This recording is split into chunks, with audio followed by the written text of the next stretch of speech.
ꯂꯦꯡꯕꯤꯔꯛꯂꯤꯕ ꯄꯨꯝꯅꯃꯛꯄꯨ ꯑꯍꯥꯟꯕꯃꯛꯇ ꯈꯨꯔꯨꯝꯖꯔꯤ ꯉꯁꯤ ꯅꯍꯥꯔꯣꯜ ꯁꯥꯍꯤꯇ꯭ꯌ ꯄ꯭ꯔꯦꯃꯤ ꯁꯃꯤꯇꯤ ꯏꯝꯐꯥꯜꯒꯤ ꯃꯅꯥ ꯄꯤꯕꯒꯤ ꯊꯧꯔꯝ ꯑꯃꯗꯤ ꯀꯕꯤ ꯗꯔꯄꯟ ꯑꯁꯤꯅꯆꯤꯡꯕ ꯉꯁꯤꯒꯤ ꯊꯧꯔꯝ ꯑꯁꯤ ꯁꯦꯁꯟ ꯑꯅꯤ ꯊꯣꯛꯅ ꯄꯥꯡꯊꯣꯛꯆꯒꯗꯧꯔꯤ ꯑꯍꯥꯟꯕꯁꯤꯗꯤ ꯅꯍꯥꯔꯣꯜ ꯁꯥꯍꯤꯇ꯭ꯌ ꯄ꯭ꯔꯦꯃꯤ ꯏꯝꯐꯥꯜꯅ ꯁꯤꯟꯖ ꯂꯥꯡꯖꯗꯨꯅ ꯆꯠꯂꯤꯕ ꯆꯍꯤ 2022ꯒꯤ ꯑꯔꯣꯏꯕ ꯊꯥ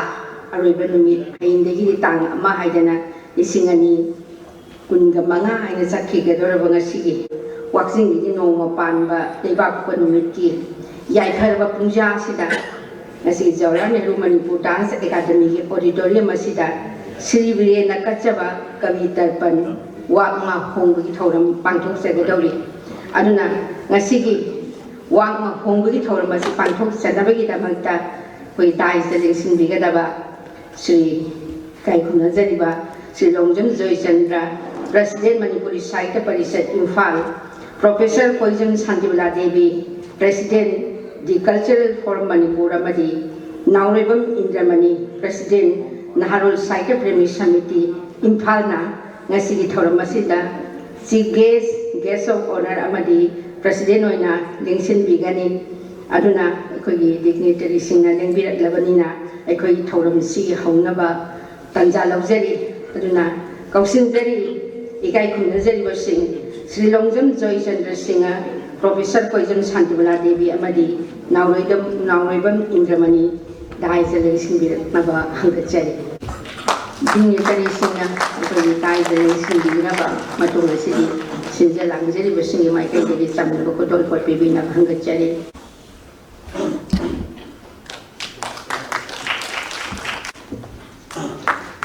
Nasi Pangthok Sagadori Sri Virendra Kachaba Kavi Kirtan Wangma Hongba Haiba Kogi Thoramasigi Nungi Oiba Pandamdi Layoi Kraba Mava I Kavi Singi Mapamda Ikai Kunda Usaduna Makoina Tawiramba Mapal Naida Kudol Singo Ningsing Jabani Ningsing Biriba Dignitary Singna Thoramasi Take the Kaidana Hogoknaba Kogi Mongoloya Jazda Maira Sukat Pinaba Sigesna Lusing Miraga Kogi Guest of Honor President Su Maira Sukat Pinaba Hangachari Kavi Kirtan Asida saying Patopi Gadabasing Mutang Sinjari Arke Bunsana Murang Tembor Kenya Sadasantiam Lanboy Kabui S.A. Santiwala Donation Konsam Sorokhaivam Devendra Rita Thoksom Thaudam Nedrajit Taurem Ongi Sunitiwala Salam Kheda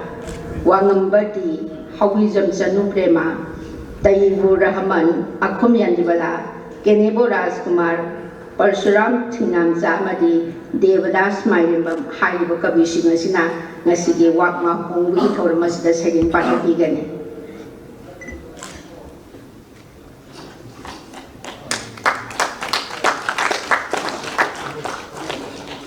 Ngasigi Thoramasi Kogi Maira Sukhatana Hogdoknabagi Tanjas Lobi Kraba Matung Asidi Mayamu Taramna Okpa Amadi Thorongi Oigi Oiba Nungi Warol Tambinaba Narol Sahitya Premi Samiti Imphali Vice President Oina Thokubiriba Ikai Kunizaiba Yaima Haubana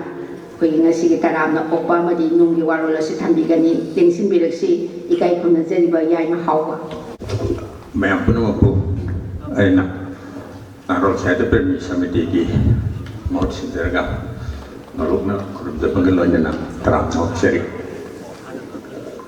Hojikta Ekogi Program Conduct of Biribi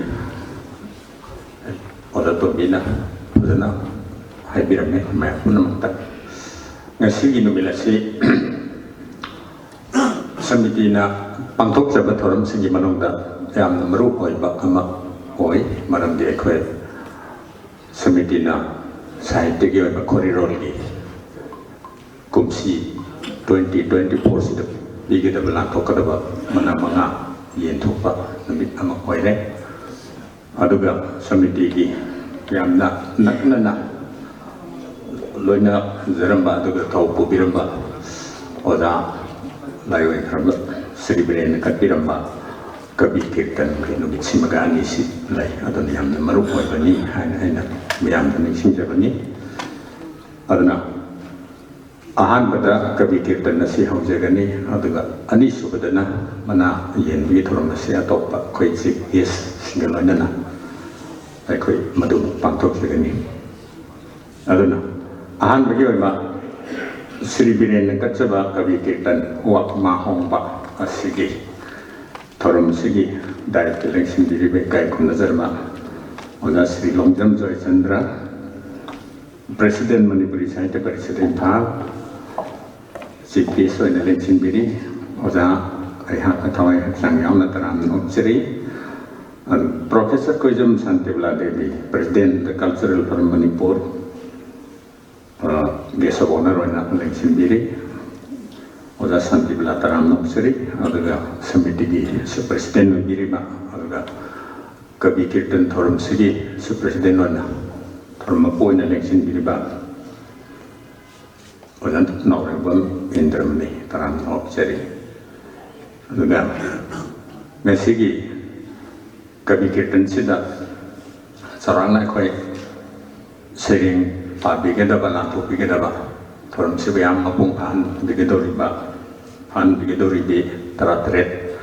Ming Barton the Iriga, Yaure, Punum Pusu, Yana, Toy Chan Yauna, Taram Noxeri, Magdalene Sin Biriba Alaman, Ozasni, Saitebo, Nuxibiba, Aiba, Togat Biba, Punum Pusu Taram Noxeri, the Maruma Pan, Linkshin Biriba, Kanabarton Katsaba, the Gila Biriba. The message awards so in top Labanina, the Marie Lena so, La Piriba, Punamukusoyan, Taram Oxeri, the Ga, Kagi Torum Sigi Cabres, Lobiriba, Kagi Preski Midiagi, Chininausi,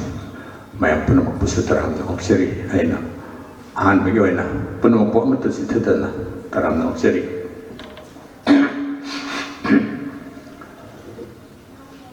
How's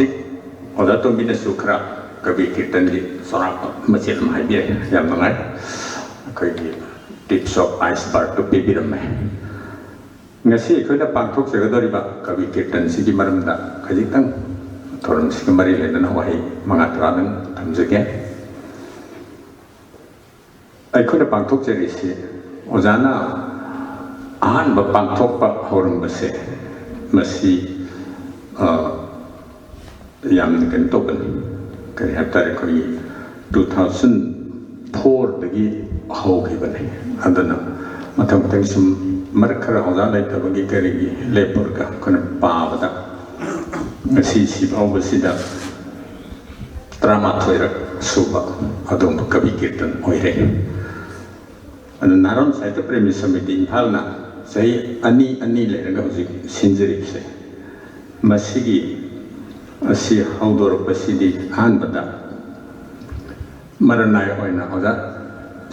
no Tumbam Sri Birin Sina, Chapotoga, Mayumda, Coincili Basidi, and of Pazana, Yimsitamondum Montecatordana, Kabi, Singsi, Pamandana, Hansingi Pamandana, Torgam Noana, Padana, Singi, Madu, 2004, December, Contramato Isin. Adana.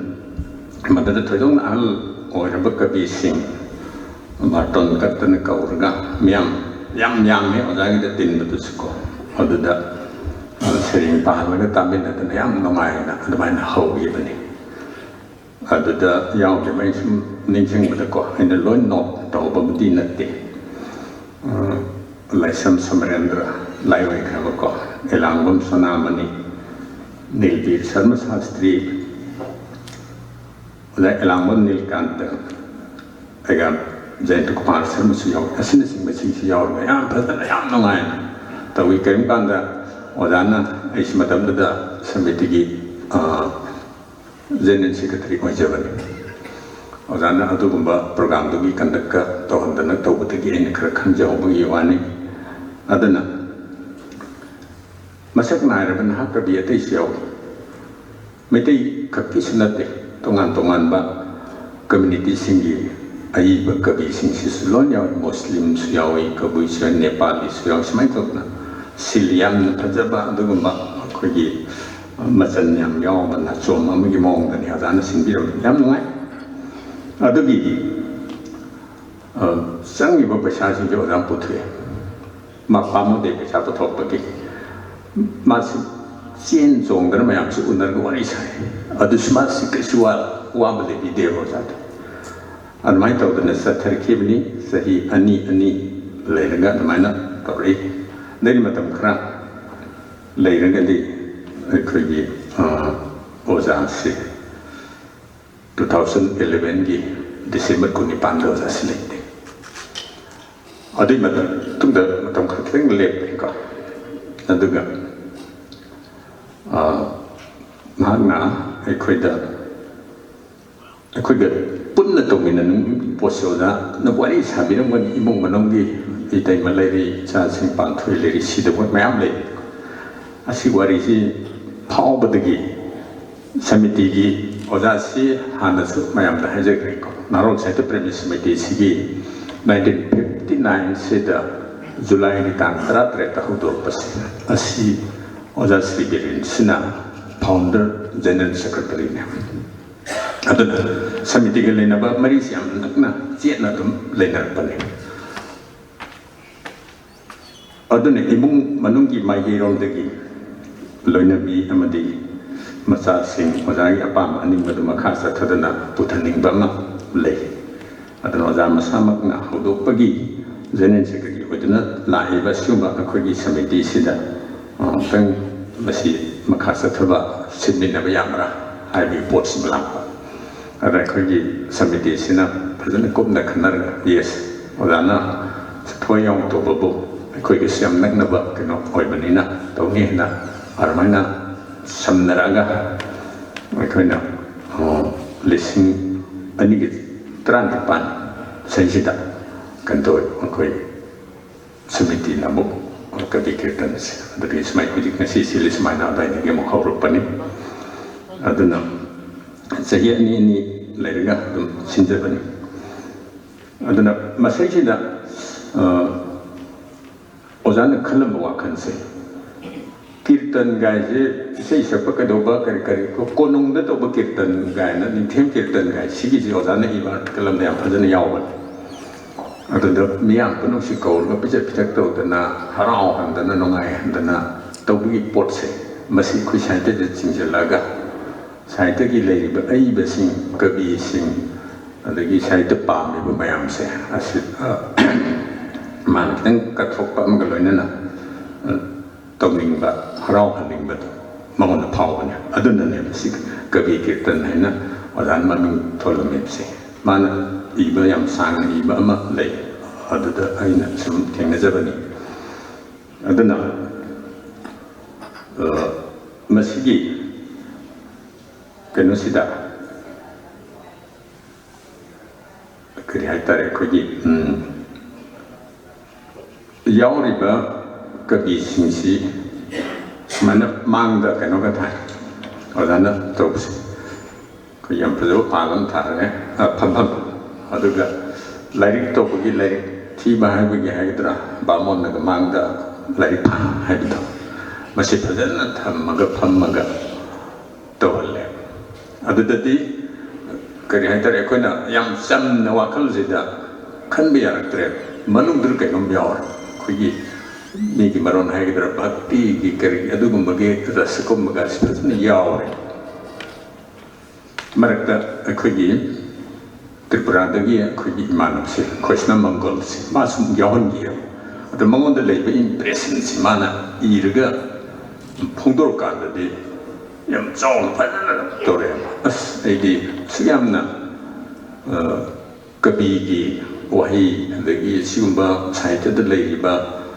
Bhakti or Rassin Pundo Patorum City, but you almost Helgam Toning Buggy pot to Powie, a congratulatory yaw in my dig and higher. Could at the end narrow it because you can't get at the mansion high.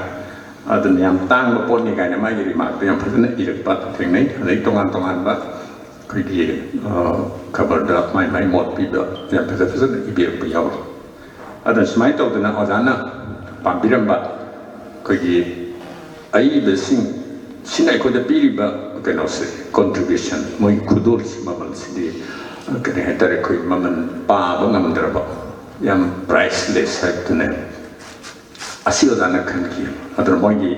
마품드드 갓바니 하이베기 그노스 마오다네 양 시나 칼르가 담비름바 아두바 마칼기 거기 기했다네 하직디 아이 하직이부터니 이몽근웅기 마이게디 마사징기 마이게디기 셀렉 하이타레 메텔론다 아마 비레 아드나 마시 뱅크 코나 디포지트 토르가 아데라파 리턴 인트레스트 아드나 휴먼 토름진 신마냐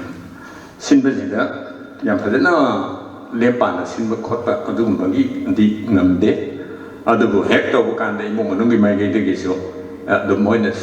bibiri akoina khara kitang shortage ka loina na sin sikhang bi dana ayam ngai jai anas mai to na sathar pa kabi kirtan se ase su koi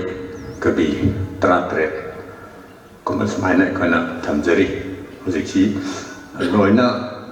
thung da bana mar moi dana koi ko khacha dri bani na tar di mayam se bithna ko khalaga maga koi hojigi hadana mai na khan bani 아두 아야만에 대해서 겨울에 아두고 그나 칼럼베드막 나트르가서 거기 기탄 리세링 파토 마야함드 세링 란토프기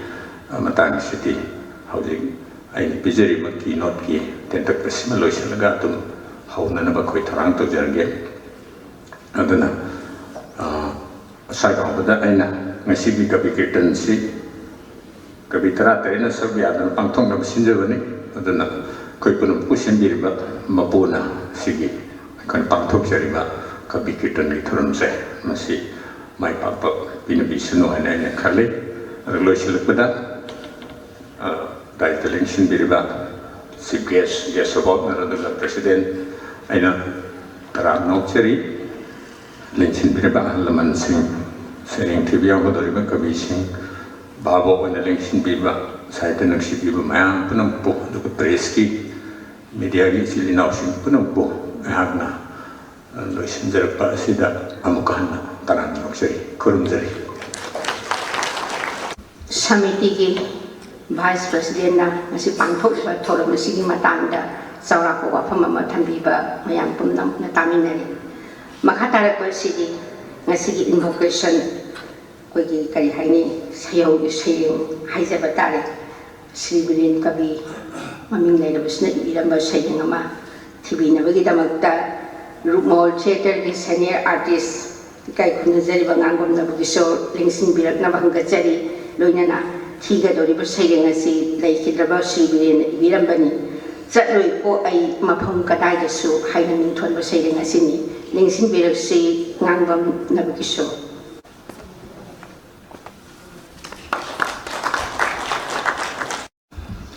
Lengsin biribi dai amasung mangda lebi kwai punmapu aina thoido hindoni kai khuna de bagrin no jat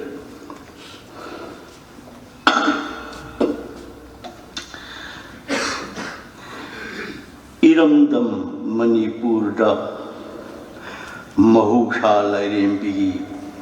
खुशेम छातेक ngau jekiba aseiba oja nongthomam si birin cheitharon jaroi ko ai mapham kadai da shu ngasi thorom si sehu sereng oina kataba panghan bagi damakta mayam nuruk seboloina na danthuk segi jaroi ko ai mapam kadai da shu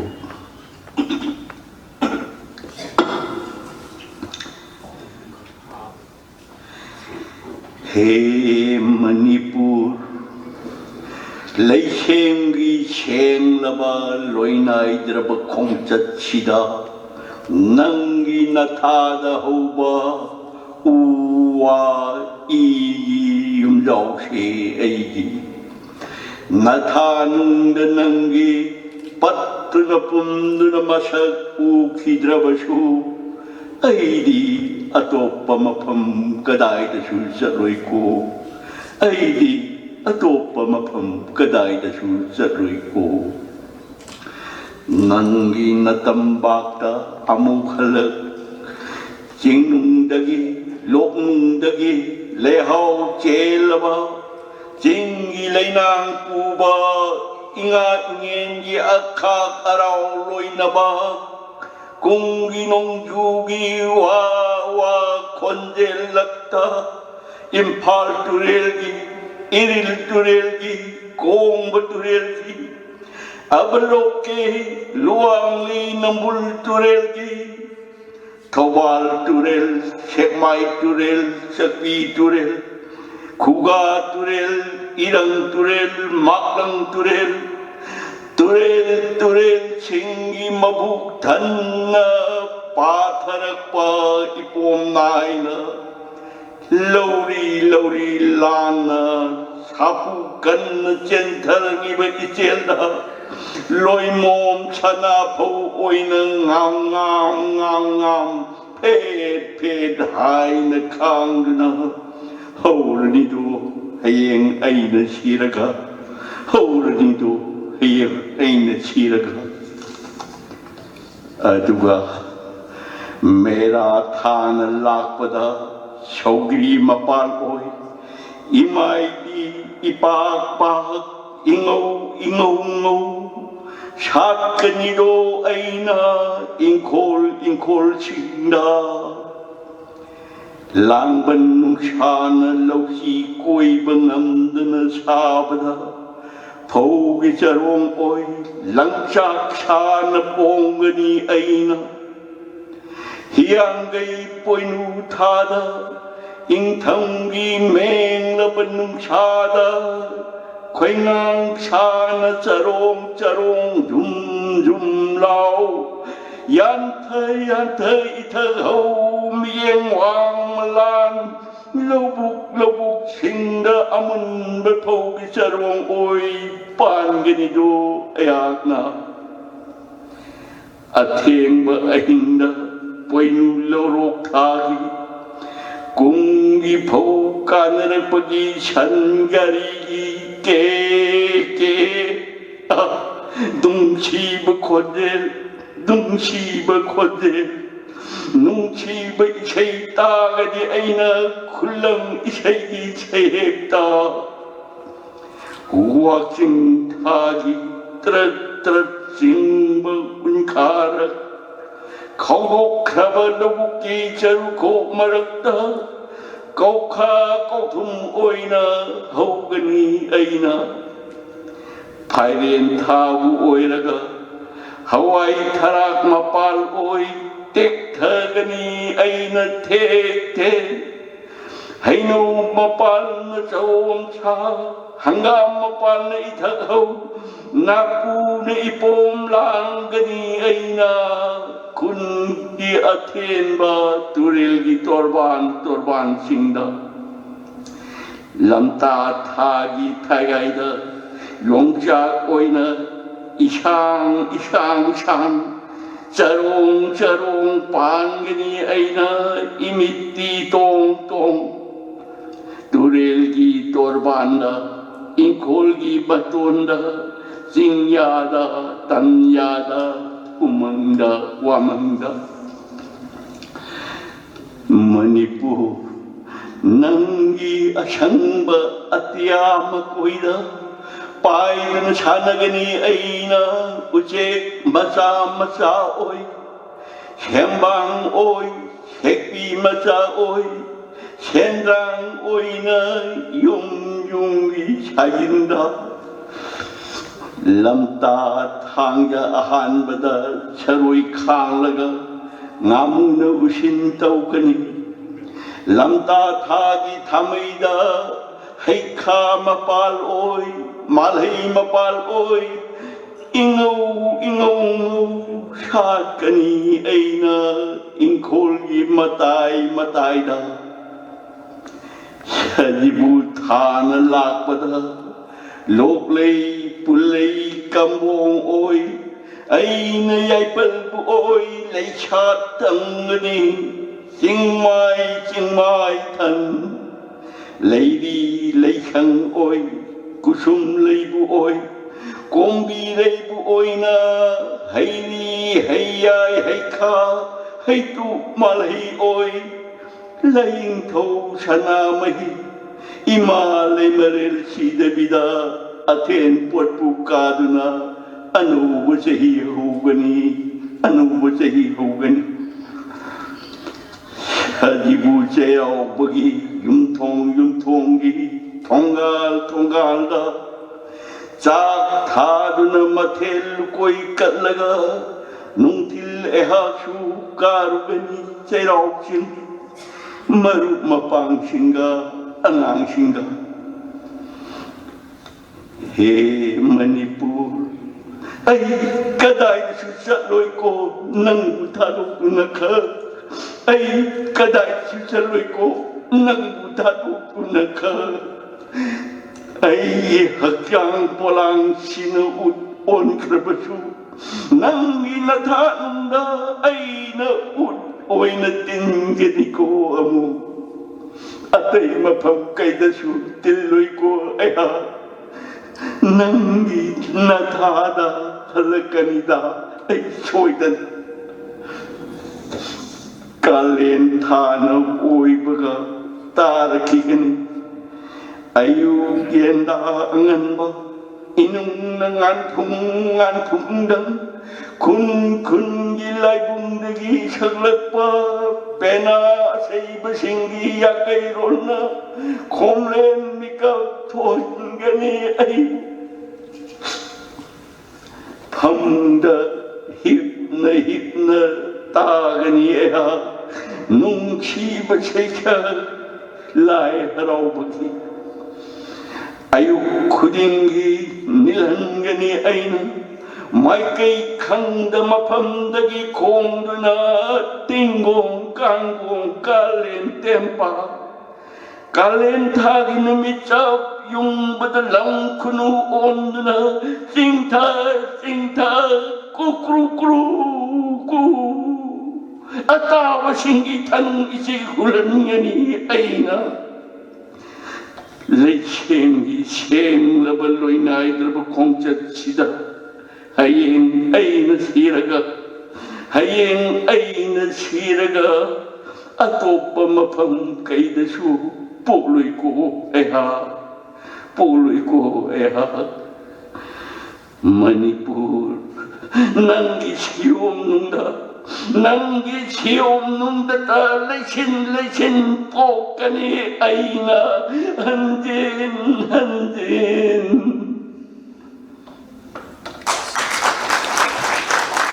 ꯔꯨꯞꯃꯣꯍꯣꯜ ꯊꯤꯌꯦꯇꯔꯒꯤ senior artist ꯑꯃꯁꯨ ꯑꯣꯏꯕꯤꯔꯤꯕ ꯏꯀꯥꯏ ꯈꯨꯝꯅꯖꯔꯤꯕ ꯉꯥꯡꯕꯝꯅꯕ ꯀꯤꯁꯣꯔꯅ ꯀꯕꯤꯅ ꯏꯔꯝꯕ ꯁꯩꯔꯦꯡ ꯑꯃ ꯌꯥꯝꯅ emotional touch ꯑꯃꯒ ꯂꯣꯏꯅꯅ ꯊꯤꯕꯤꯔꯝꯕ ꯊꯋꯥꯏ ꯍꯥꯞꯄꯤꯔꯝꯕ ꯊꯥꯒꯠꯆꯔꯤ ꯃꯈꯥ ꯇꯥꯔꯛꯄ ꯑꯁꯤꯗꯤ ꯑꯩꯈꯣꯏꯒꯤ ꯉꯁꯤꯒꯤ ꯁꯩꯔꯦꯡ ꯊꯤꯕꯤꯒꯗꯕꯁꯤꯡ ꯀꯧꯁꯤꯟꯖꯔꯤ ꯑꯩꯈꯣꯏꯒꯤ ꯀꯧꯁꯤꯟꯖꯒꯗꯧꯔꯤꯕꯁꯤ ꯑꯩꯈꯣꯏꯒꯤ ꯃꯊꯛꯇ ꯂꯦꯡꯈꯠꯄꯤꯔꯛꯑꯒ ꯗꯥꯏꯁꯇ ꯐꯝꯕꯤꯅꯕꯁꯨ ꯑꯩꯈꯣꯏ ꯍꯪꯒꯠꯆꯔꯤ इकाई खुमनजरिबसिंग कौसिनजरी आर के भुवन सना मोइरांगथेम बोरकैन्या सरचांथियाम लनबोय कबुई एस एस शांतिवाला डोनेश्वर कौनसम सरोखाइबम देवेंद्र रीता थोक्सोम थौदाम नेत्रजीत ताउरेम ओंबी सुनीतिबाला सलाम खेदा वांगम्बदी हौविजम चनु प्रेमा मसालाक्तेना ताकिरि मसिमदी तैबु रहमान अखुम यानीबला केनेबो राजकुमार परशुराम थिंगामजा मदी देवदास मायरमम कुदाइज लेखपिरकनबा हंगचरी अदुगा अखोई सैरेंगी सैदिनबसे हौद्रिङैदा सिबिरेंगी मसुइबुङो कल्प वृक्षना अखोई मबुबोक्ता कल्प सैरेंग अमा थिबिगने लेखपिरकसी कल्प वृक्ष सैरेंग थिबिगदबसिंगना अखोई मिनिट मंगागी मनुंगदा सैरेंग अमा ओइरगसु अनि ओइरगसु थिबिनबसु हंगचरी लोइनना दाइज फम्बिबसिंग एड्रेस तौबिदना ꯑꯩꯈꯣꯏꯒꯤ ꯗꯥꯏꯔꯦꯛ ꯁꯩꯔꯦꯡ ꯑꯣꯏꯅ ꯊꯤꯕꯤꯅꯕꯁꯨ ꯍꯣꯠꯅꯖꯔꯤ ꯂꯦꯡꯁꯤꯟꯕꯤꯔꯛꯁꯤ ꯀꯕꯤꯒꯤ ꯃꯁꯨ ꯏꯕꯨꯡꯉꯣ ꯀꯜꯄꯕ꯭ꯔꯤꯈ ꯁꯩꯔꯦꯡ ꯑꯃ ꯈꯨꯗꯣꯜ ꯇꯝꯕꯤꯅꯕ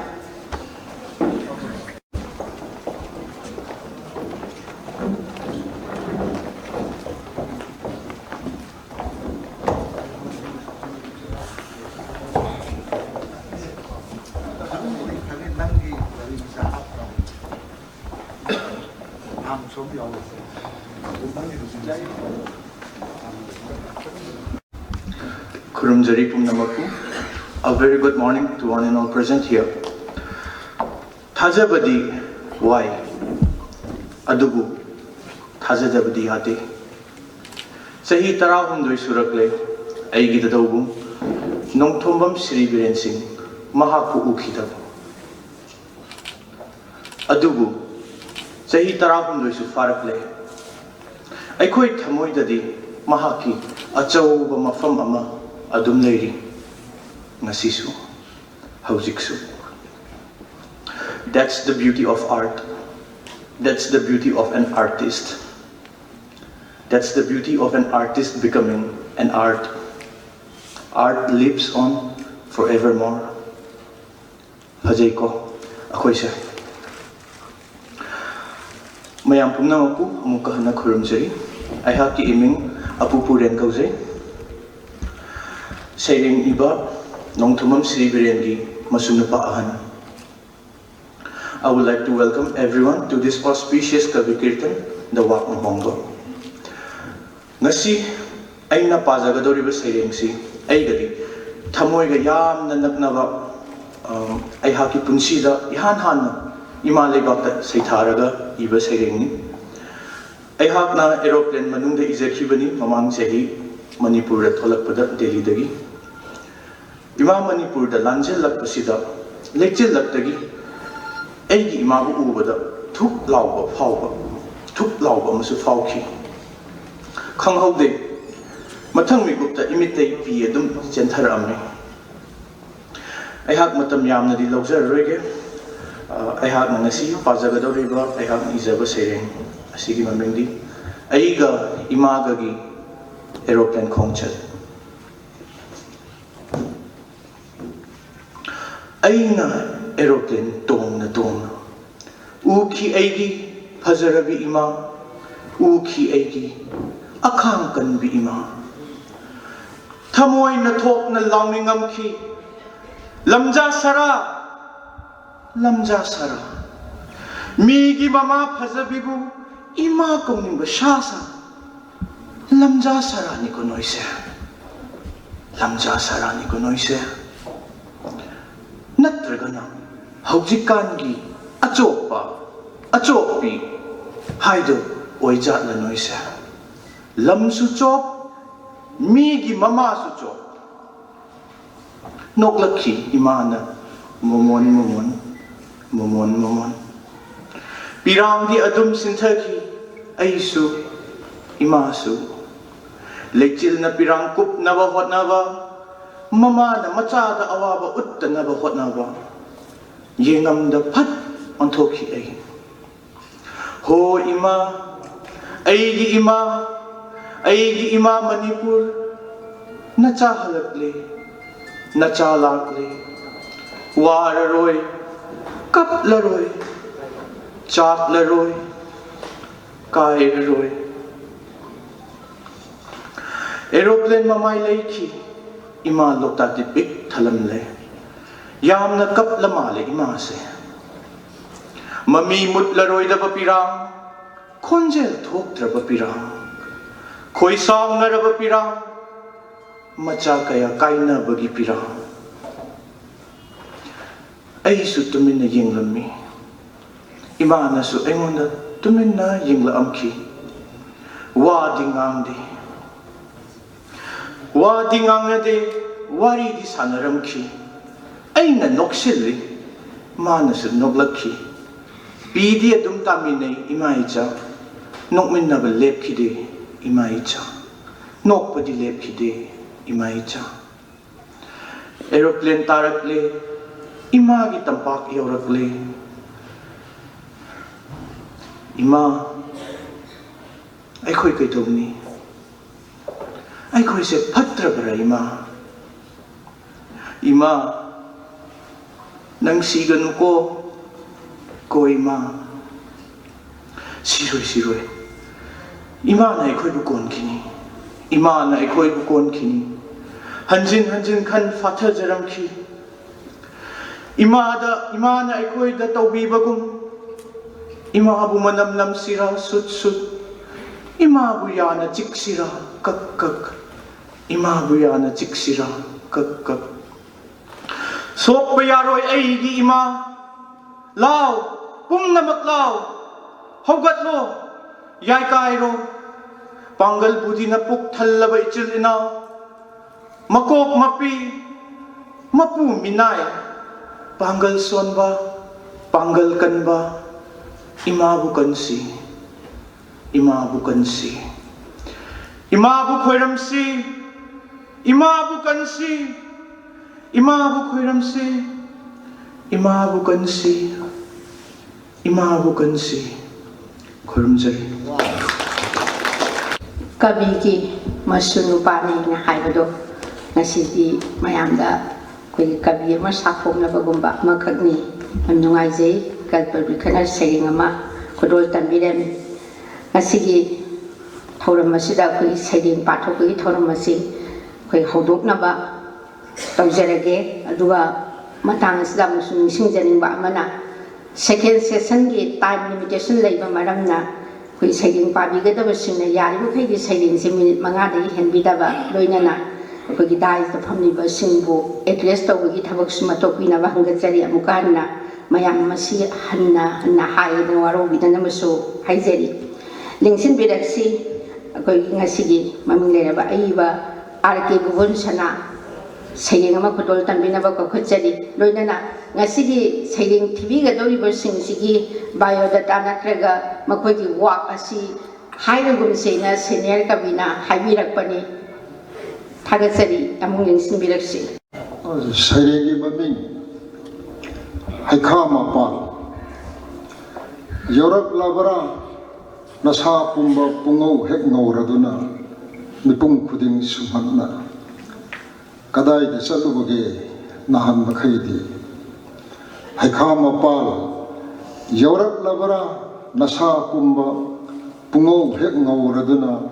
mipam khuding sumhanna kadai de salubage nahan bakhaidi pubiyu aibusu nangna salubal lamdam duda hayeng ithakta angauba phina kupsillabada nangumna sumhatnaba nangumna fajanaba mapok khudingda haikha mapal sering khudol tambiramba yambong mathangda kauthok seri moirang them borkaina iri basigi serial da sumak akoi mathakta lengsin dana leibirabanina masida koksin jarabani lengsin biraksi moirang them borkaina serengi mamen ahing amagi wari Amamba ahingi amuwa pizangna tapna sandore ahangada kanjiladuna tha thawami chaki mamisin amuwa pizang sing asina kanjan kramale nungthil yatiaso koire angang sing sanaba phanglaktaba chensongna batpanda lamhangda singyada lamjau sorokta koire laising sakhidaba khoimung khoningi isai takidaba Maikai mari makta amambagi amamba maktani matam kuina saram satatnana tumlurwa angang singna lengnam di targa leisakti udabadagi senthorak le khoisawnana mamagi matam baktagi mamit makhutna mai iklaba yotsing pairaduna lawna pangliba amambagi mamit sing thingai gadabagi temsing lakle adubu Sakti leiraba sauraba ahingi mayana sikhairak limong hada sek mok lahanda yotsing yot paiba angang singi khutsingbo khoisau naraba upai leitraba angang singna taina pham khangdaduna lengsilakle mai iklaba yotsing duna masa gi mamit singda mikup khara chaina khangduna phara olam laga makhoi ju onthorakle hiyang athoba tinsilladuna masa ꯃꯄꯥꯟ ꯅꯥꯏꯗ꯭ꯔꯕ ꯑꯍꯤꯡꯒꯤ ꯑꯃꯝꯕꯗ ꯑꯃꯨꯕ ꯐꯤꯖꯪꯁꯤꯡꯒꯤ ꯃꯔꯨꯝꯗ ꯂꯦꯞꯂꯤ ꯁꯨꯡꯒ꯭ꯔꯪ ꯃꯥꯡꯒ꯭ꯔꯪ ꯂꯩꯄꯥꯛꯁꯤꯡ ꯆꯥꯎꯖꯟ ꯊꯤꯅ ꯍꯥꯏꯗꯣꯛꯂꯨꯔꯕ ꯂꯩꯁꯤꯡꯒꯤ ꯂꯩꯀꯥꯁꯤꯡ ꯃꯋꯥꯛ ꯆꯥꯝꯊꯔꯛꯂꯕ ꯂꯩꯅꯝꯕꯨ ꯀꯤꯊꯤ ꯀꯤꯔꯨꯝ ꯆꯦꯛꯁꯤꯟꯅ ꯂꯣꯠꯆꯔꯗꯨꯅ ꯆꯦꯛꯄꯜꯒꯤ ꯂꯩꯀꯛꯇ ꯍꯧꯕ ꯁꯅꯥ ꯈꯣꯡꯅꯥꯡ ꯄꯥꯝꯕꯤꯁꯤꯡ ꯃꯪꯖꯔꯤ ꯑꯇꯤꯌꯥꯒꯤ ꯃꯔꯦꯞ ꯇꯥꯟꯅꯕ ꯑꯗꯨꯕꯨ ꯂꯩꯈꯥꯗ ꯊꯠꯂꯤ ꯂꯩꯍꯥꯎ ꯆꯨꯞꯈꯠꯀꯗꯕ ꯃꯔꯥꯁꯤꯡ ꯅꯨꯡ ꯍꯩꯔꯕ ꯆꯦꯛꯄꯜꯅ ꯄꯨꯝꯅꯃꯛꯄꯨ ꯈꯨꯔꯨꯝꯖꯔꯤ ꯐꯖꯕ ꯁꯩꯔꯦꯡ ꯈꯨꯗꯣꯜ ꯇꯝꯕꯤꯔꯝꯕ ꯃꯣꯏꯔꯥꯡꯊꯦꯝ ꯕꯣꯔꯀꯩꯅ ꯊꯥꯒꯠꯆꯔꯤ ꯃꯊꯪꯗ ꯀꯧꯊꯣꯛꯆꯔꯤ ꯃꯃꯤꯡ ꯂꯩꯔꯕ ꯑꯏꯕꯁꯤꯡ ꯉꯥꯛꯇꯅꯤ ꯉꯁꯤꯒꯤ ꯑꯌꯥꯝꯕ ꯁꯩꯔꯦꯡꯒꯤ ꯈꯨꯗꯣꯜ ꯇꯝꯕꯤꯒꯗꯧꯔꯤꯕꯁꯤ ꯂꯦꯡꯁꯤꯟꯕꯤꯔꯛꯁꯤ ꯏꯀꯥꯏ ꯈꯨꯝꯅꯖꯔꯤꯕ ꯁꯔꯠꯆꯥꯟ ꯊꯤꯌꯥꯝ ꯁꯩꯔꯦꯡꯒꯤ ꯃꯃꯤꯡ ꯈꯨꯠꯁꯦꯝꯒꯤ ꯏꯃꯥ ꯅꯨꯡꯉꯥꯏꯅ ꯇꯨꯡꯀꯨꯟ ꯇꯥꯟꯕ ꯍꯥꯏꯕꯁꯤꯕꯨ ꯑꯌꯦꯛꯄ ꯂꯥꯏ ꯑꯣꯏꯅ ꯎꯕꯤꯔꯕꯔꯥ ꯏꯃꯥ ꯀꯌꯥꯗꯤ ꯀꯨꯏꯔꯦ ꯇꯨꯝꯂꯛꯇ꯭ꯔꯤꯕ ꯏꯃꯥ ꯅꯪꯒꯤ ꯅꯊꯥꯅꯨꯡꯗ ꯏꯃꯥ ꯅꯪꯒꯤ ꯊꯣꯠꯂꯅ ꯇꯝꯄꯥꯛꯇꯨꯕꯨ ꯀꯔꯤꯒꯤꯅꯣ ꯃꯩꯔꯤ ꯑꯣꯟꯊꯣꯛꯂꯤꯕ ꯏꯃꯥ ꯅꯪꯁꯦ ꯑꯣꯟꯊꯣꯛꯅ ꯅꯨꯡꯁꯤ ꯍꯩꯇꯦꯗ 이마 낭세 온톡나 미농시 ꯈꯪꯗꯦꯗ ꯅꯍꯥꯛꯅ ꯄꯤꯔꯤꯕ ꯅꯨꯡꯁꯤꯠꯀꯤ ꯃꯃꯜꯁꯨ ꯄꯤꯌꯨꯃ ꯍꯥꯏꯔꯕ ꯅꯍꯥꯛꯅ ꯄꯤꯔꯤꯕ 이승기 ꯃꯃꯜꯁꯨ ꯄꯤꯌꯨꯃ ꯍꯥꯏꯔꯕ ꯑꯗꯨꯗꯤ ꯍꯥꯏꯕ 이마 ꯑꯩꯍꯥꯛ 시ꯈ꯭ꯔꯣ 하이러버라 시로이 ꯑꯩꯗꯤ ꯁꯨꯛ시 시로이 ꯍꯤꯡꯈꯤꯅꯤ ꯍꯤꯡꯕꯒꯤ ꯋꯥꯍꯟꯊꯣꯛ ꯌꯥꯎꯅ ꯅꯍꯥꯛꯀꯤ ꯃꯩꯁꯥ ꯂꯥꯡꯂꯕ ꯅꯇꯝꯄꯥꯛꯁꯤꯗ ꯁꯤꯡꯅꯕ ꯍꯥꯏꯕ ꯑꯃꯗꯤ ꯎꯞꯂꯤ ꯏꯀꯣꯛꯁꯤꯗ ꯇꯨꯄꯤ ꯑꯣꯏꯅ ꯅꯍꯥꯛꯀꯤ ꯑꯀꯟꯕ ꯅꯣꯡꯂꯩ ꯅꯨꯡꯁꯤꯠꯄꯨ ꯁꯤꯡꯅꯔꯗꯨꯅ ꯑꯩꯍꯥꯛ ꯀꯩꯗꯧꯉꯩꯗꯁꯨ ꯆꯦꯟꯒꯗꯕ ꯅꯠꯇꯦ ꯀꯤꯗꯨꯅ ꯑꯩꯍꯥꯛ ꯀꯩꯗꯧꯉꯩꯗꯁꯨ ꯂꯣꯠꯀꯗꯕ ꯅꯠꯇꯦ ꯄꯥꯡꯗꯗꯨꯅ ꯄꯨꯟꯁꯤꯁꯦ ꯅꯨꯡꯅ ꯁꯥꯕ ꯃꯨꯔꯇꯤ ꯑꯃꯗꯤ ꯅꯠꯇꯦ ꯄꯨꯟꯁꯤꯁꯦ ꯑꯌꯦꯛꯄ ꯂꯥꯏ ꯑꯃꯗꯤ ꯅꯠꯇꯦ ꯄꯨꯟꯁꯤꯁꯦ ꯁꯥꯟꯅꯕ ꯌꯥꯕ ꯂꯥꯏ ꯐꯗꯤꯒꯤ ꯑꯃꯗꯤ ꯅꯠꯇꯦ ꯇꯨꯝꯂꯝꯗꯥꯏꯗ ꯐꯩꯖꯨꯞ ꯑꯃ ꯆꯤꯡꯈꯠꯄꯤꯕ ꯇꯨꯃꯤꯠ ꯀꯥꯡ ꯆꯤꯛꯇꯅꯕ ꯀꯥꯡꯈꯜ ꯑꯃ ꯈꯟꯕꯤꯕ ꯍꯨꯃꯥꯡ ꯁꯧꯔꯛꯄꯗ ꯃꯣꯜꯂ ꯈꯨꯠꯁꯥꯅ ꯅꯥꯟꯊꯣꯛꯄꯤꯕ ꯁꯝꯂꯥꯡ ꯁꯣꯏꯖꯥꯏꯅꯔꯛꯄꯗ ꯅꯨꯡꯁꯤꯅ ꯈꯣꯝꯒꯠꯄꯤꯕ ꯈꯧꯒꯪꯂꯕ ꯃꯤꯀꯨꯞꯇ ꯏꯁꯤꯡ ꯌꯥꯎꯝ ꯑꯃ ꯏꯟꯕꯤꯕ ꯂꯣꯛ ꯀꯝꯈꯨ ꯈꯨꯔꯛꯄꯗ ꯑꯍꯝ ꯍꯥꯏꯅ ꯈꯨꯝꯕꯤꯔꯛꯄ ꯀꯅꯥꯕꯨ ꯂꯩꯔꯤꯕꯒꯦ ꯃꯥꯂꯦꯝꯁꯤꯗ ꯏꯃꯥ ꯅꯍꯥꯛ ꯅꯠꯇꯅ ꯀꯔꯤꯁꯨ ꯄꯨꯔꯛꯇꯦ ꯂꯥꯛꯄꯗ ꯀꯔꯤꯁꯨ ꯄꯨꯈꯤꯔꯣꯏ ꯍꯟꯈꯤꯕꯗ ꯀꯔꯤꯁꯨ ꯊꯅꯝꯂꯣꯏ ꯅꯇꯝꯄꯥꯛꯁꯤꯗ ꯑꯗꯨꯕꯨ ꯏꯃꯥ ꯑꯣꯟꯈ꯭ꯔꯕꯗ ꯅꯍꯥꯛꯅ ꯈꯨꯠꯁꯦꯝꯒꯤ ꯏꯃꯥ ꯀꯔꯝꯅ ꯈꯥꯡꯕ ꯉꯝꯒꯅꯤ ꯃꯍꯧꯁꯥꯒꯤ ꯏꯃꯥꯗꯤ ꯍꯥꯏꯌꯨ ꯏꯃꯥ ꯃꯁꯤꯕꯨ ꯃꯇꯝꯅꯔ ꯅꯠꯇ꯭ꯔꯒ ꯈꯣꯡꯆꯠꯅꯔ ꯈꯨꯔꯨꯝꯖꯔꯤ ꯏꯃꯥ ꯂꯩꯕꯥꯛꯄꯨ ꯅꯠꯇ꯭ꯔꯒ ꯏꯃꯥꯕꯨ ꯁꯩꯊꯥꯕ ꯁꯩꯔꯦꯡ ꯐꯖꯕ ꯑꯃ ꯂꯥꯟꯊꯣꯛꯄꯤꯔꯝꯃꯤ ꯊꯥꯒꯠꯆꯔꯤ ꯑꯏꯕ ꯁꯔꯠꯆꯥꯟ ꯊꯤꯌꯥꯝ ꯃꯊꯪꯗ ꯀꯧꯊꯣꯛꯆꯔꯤ ꯂꯟꯕꯣꯏ ꯀꯧꯕꯤ ꯂꯦꯡꯁꯤꯟꯕꯤꯔꯛꯁꯤ ꯁꯩꯔꯦꯡ ꯈꯨꯗꯣꯜ ꯇꯝꯕꯤꯅꯕ ꯄꯨꯝꯅꯃꯛꯄꯨ ꯏꯀꯥꯏ ꯈꯨꯝꯅꯕ ꯂꯣꯏꯅꯅ ꯏꯀꯣꯛ ꯅꯣꯟꯖꯔꯤ ꯑꯩꯒꯤ ꯁꯩꯔꯦꯡ ꯂꯨꯆꯤꯡꯕ ꯍꯦ ꯑꯊꯧꯕ ꯍꯦ ꯂꯝꯕꯤꯌꯥꯟꯕ ꯅꯪꯗꯤ ꯃꯤꯌꯥꯝꯒꯤ ꯂꯨꯆꯤꯡꯕꯅꯤ ꯏꯃꯥꯒꯤ ꯑꯁꯦꯡꯕ ꯃꯄꯥꯔꯤꯅꯤ ꯅꯪꯅ ꯆꯨꯈꯠꯂꯝꯕ ꯅꯤꯡꯇꯝꯕꯒꯤ ꯃꯩꯔꯥꯗꯨ ꯅꯣꯡꯃ ꯅꯣꯡꯃꯒꯤ ꯃꯩ ꯊꯣꯛꯅ ꯆꯥꯛꯂꯛꯂꯦ ꯅꯪꯒꯤ ꯈꯣꯡꯒꯨꯜ ꯂꯤꯕꯗ ꯀꯪꯂꯩꯁꯥꯁꯤꯡꯗꯤ ꯀꯥꯡꯉꯥꯎꯅꯔꯦ ꯂꯝꯖꯤꯡꯕꯤꯅꯕ ꯀꯅꯥ ꯂꯩꯇ꯭ꯔꯦ ꯑꯆꯨꯝꯕ ꯑꯁꯦꯡꯕ ꯂꯝꯕꯤ ꯊꯤꯕꯗ ꯑꯔꯥꯟꯕ ꯈꯣꯡꯊꯥꯡ ꯀꯌꯥꯅ ꯏꯃꯥꯕꯨ ꯀꯞꯍꯜꯂꯦ ꯊꯦꯡꯕꯤꯅꯕ ꯃꯄꯥꯔꯤ ꯀꯌꯥ ꯎꯔꯛꯇ꯭ꯔꯦ ꯂꯥꯛꯂꯨꯒꯕ ꯍꯤ ꯑꯊꯧꯕ ꯍꯤ ꯂꯝꯕꯤꯌꯥꯟꯗꯣ ꯂꯝꯖꯤꯡꯕꯤꯔꯣ ꯅꯔꯣꯏ ꯅꯅꯥꯎꯁꯤꯡꯕꯨ ꯅꯪꯒꯤ ꯀꯪꯂꯩꯄꯥꯛ ꯀꯥꯡꯈꯣꯡ ꯆꯥꯏꯔꯦ ꯑꯃꯝꯕꯅ ꯀꯨꯞꯁꯤꯟꯈ꯭ꯔꯦ ꯃꯥꯒꯤ ꯀꯥꯡꯂꯨꯞ ꯁꯦꯝꯗꯨꯅ ꯅꯤꯡꯊꯧ ꯑꯣꯏꯅꯤꯡꯕꯅ ꯃꯁꯤꯡꯒꯤ ꯊꯤꯉꯝꯗ꯭ꯔꯦ ꯃꯆꯣꯏ ꯇꯥꯔꯕ ꯀꯪꯂꯩꯆꯥꯁꯤꯡ ꯑꯉꯝ ꯑꯉꯝꯕ ꯍꯥꯠꯇꯣꯛꯅꯔꯤ ꯅꯪꯅ ꯆꯨꯈꯠꯂꯝꯕ ꯅꯤꯡꯇꯝ ꯃꯩꯔꯥꯗꯣ ꯃꯀꯣꯛ ꯑꯣꯏꯅꯤꯡꯕꯒꯤ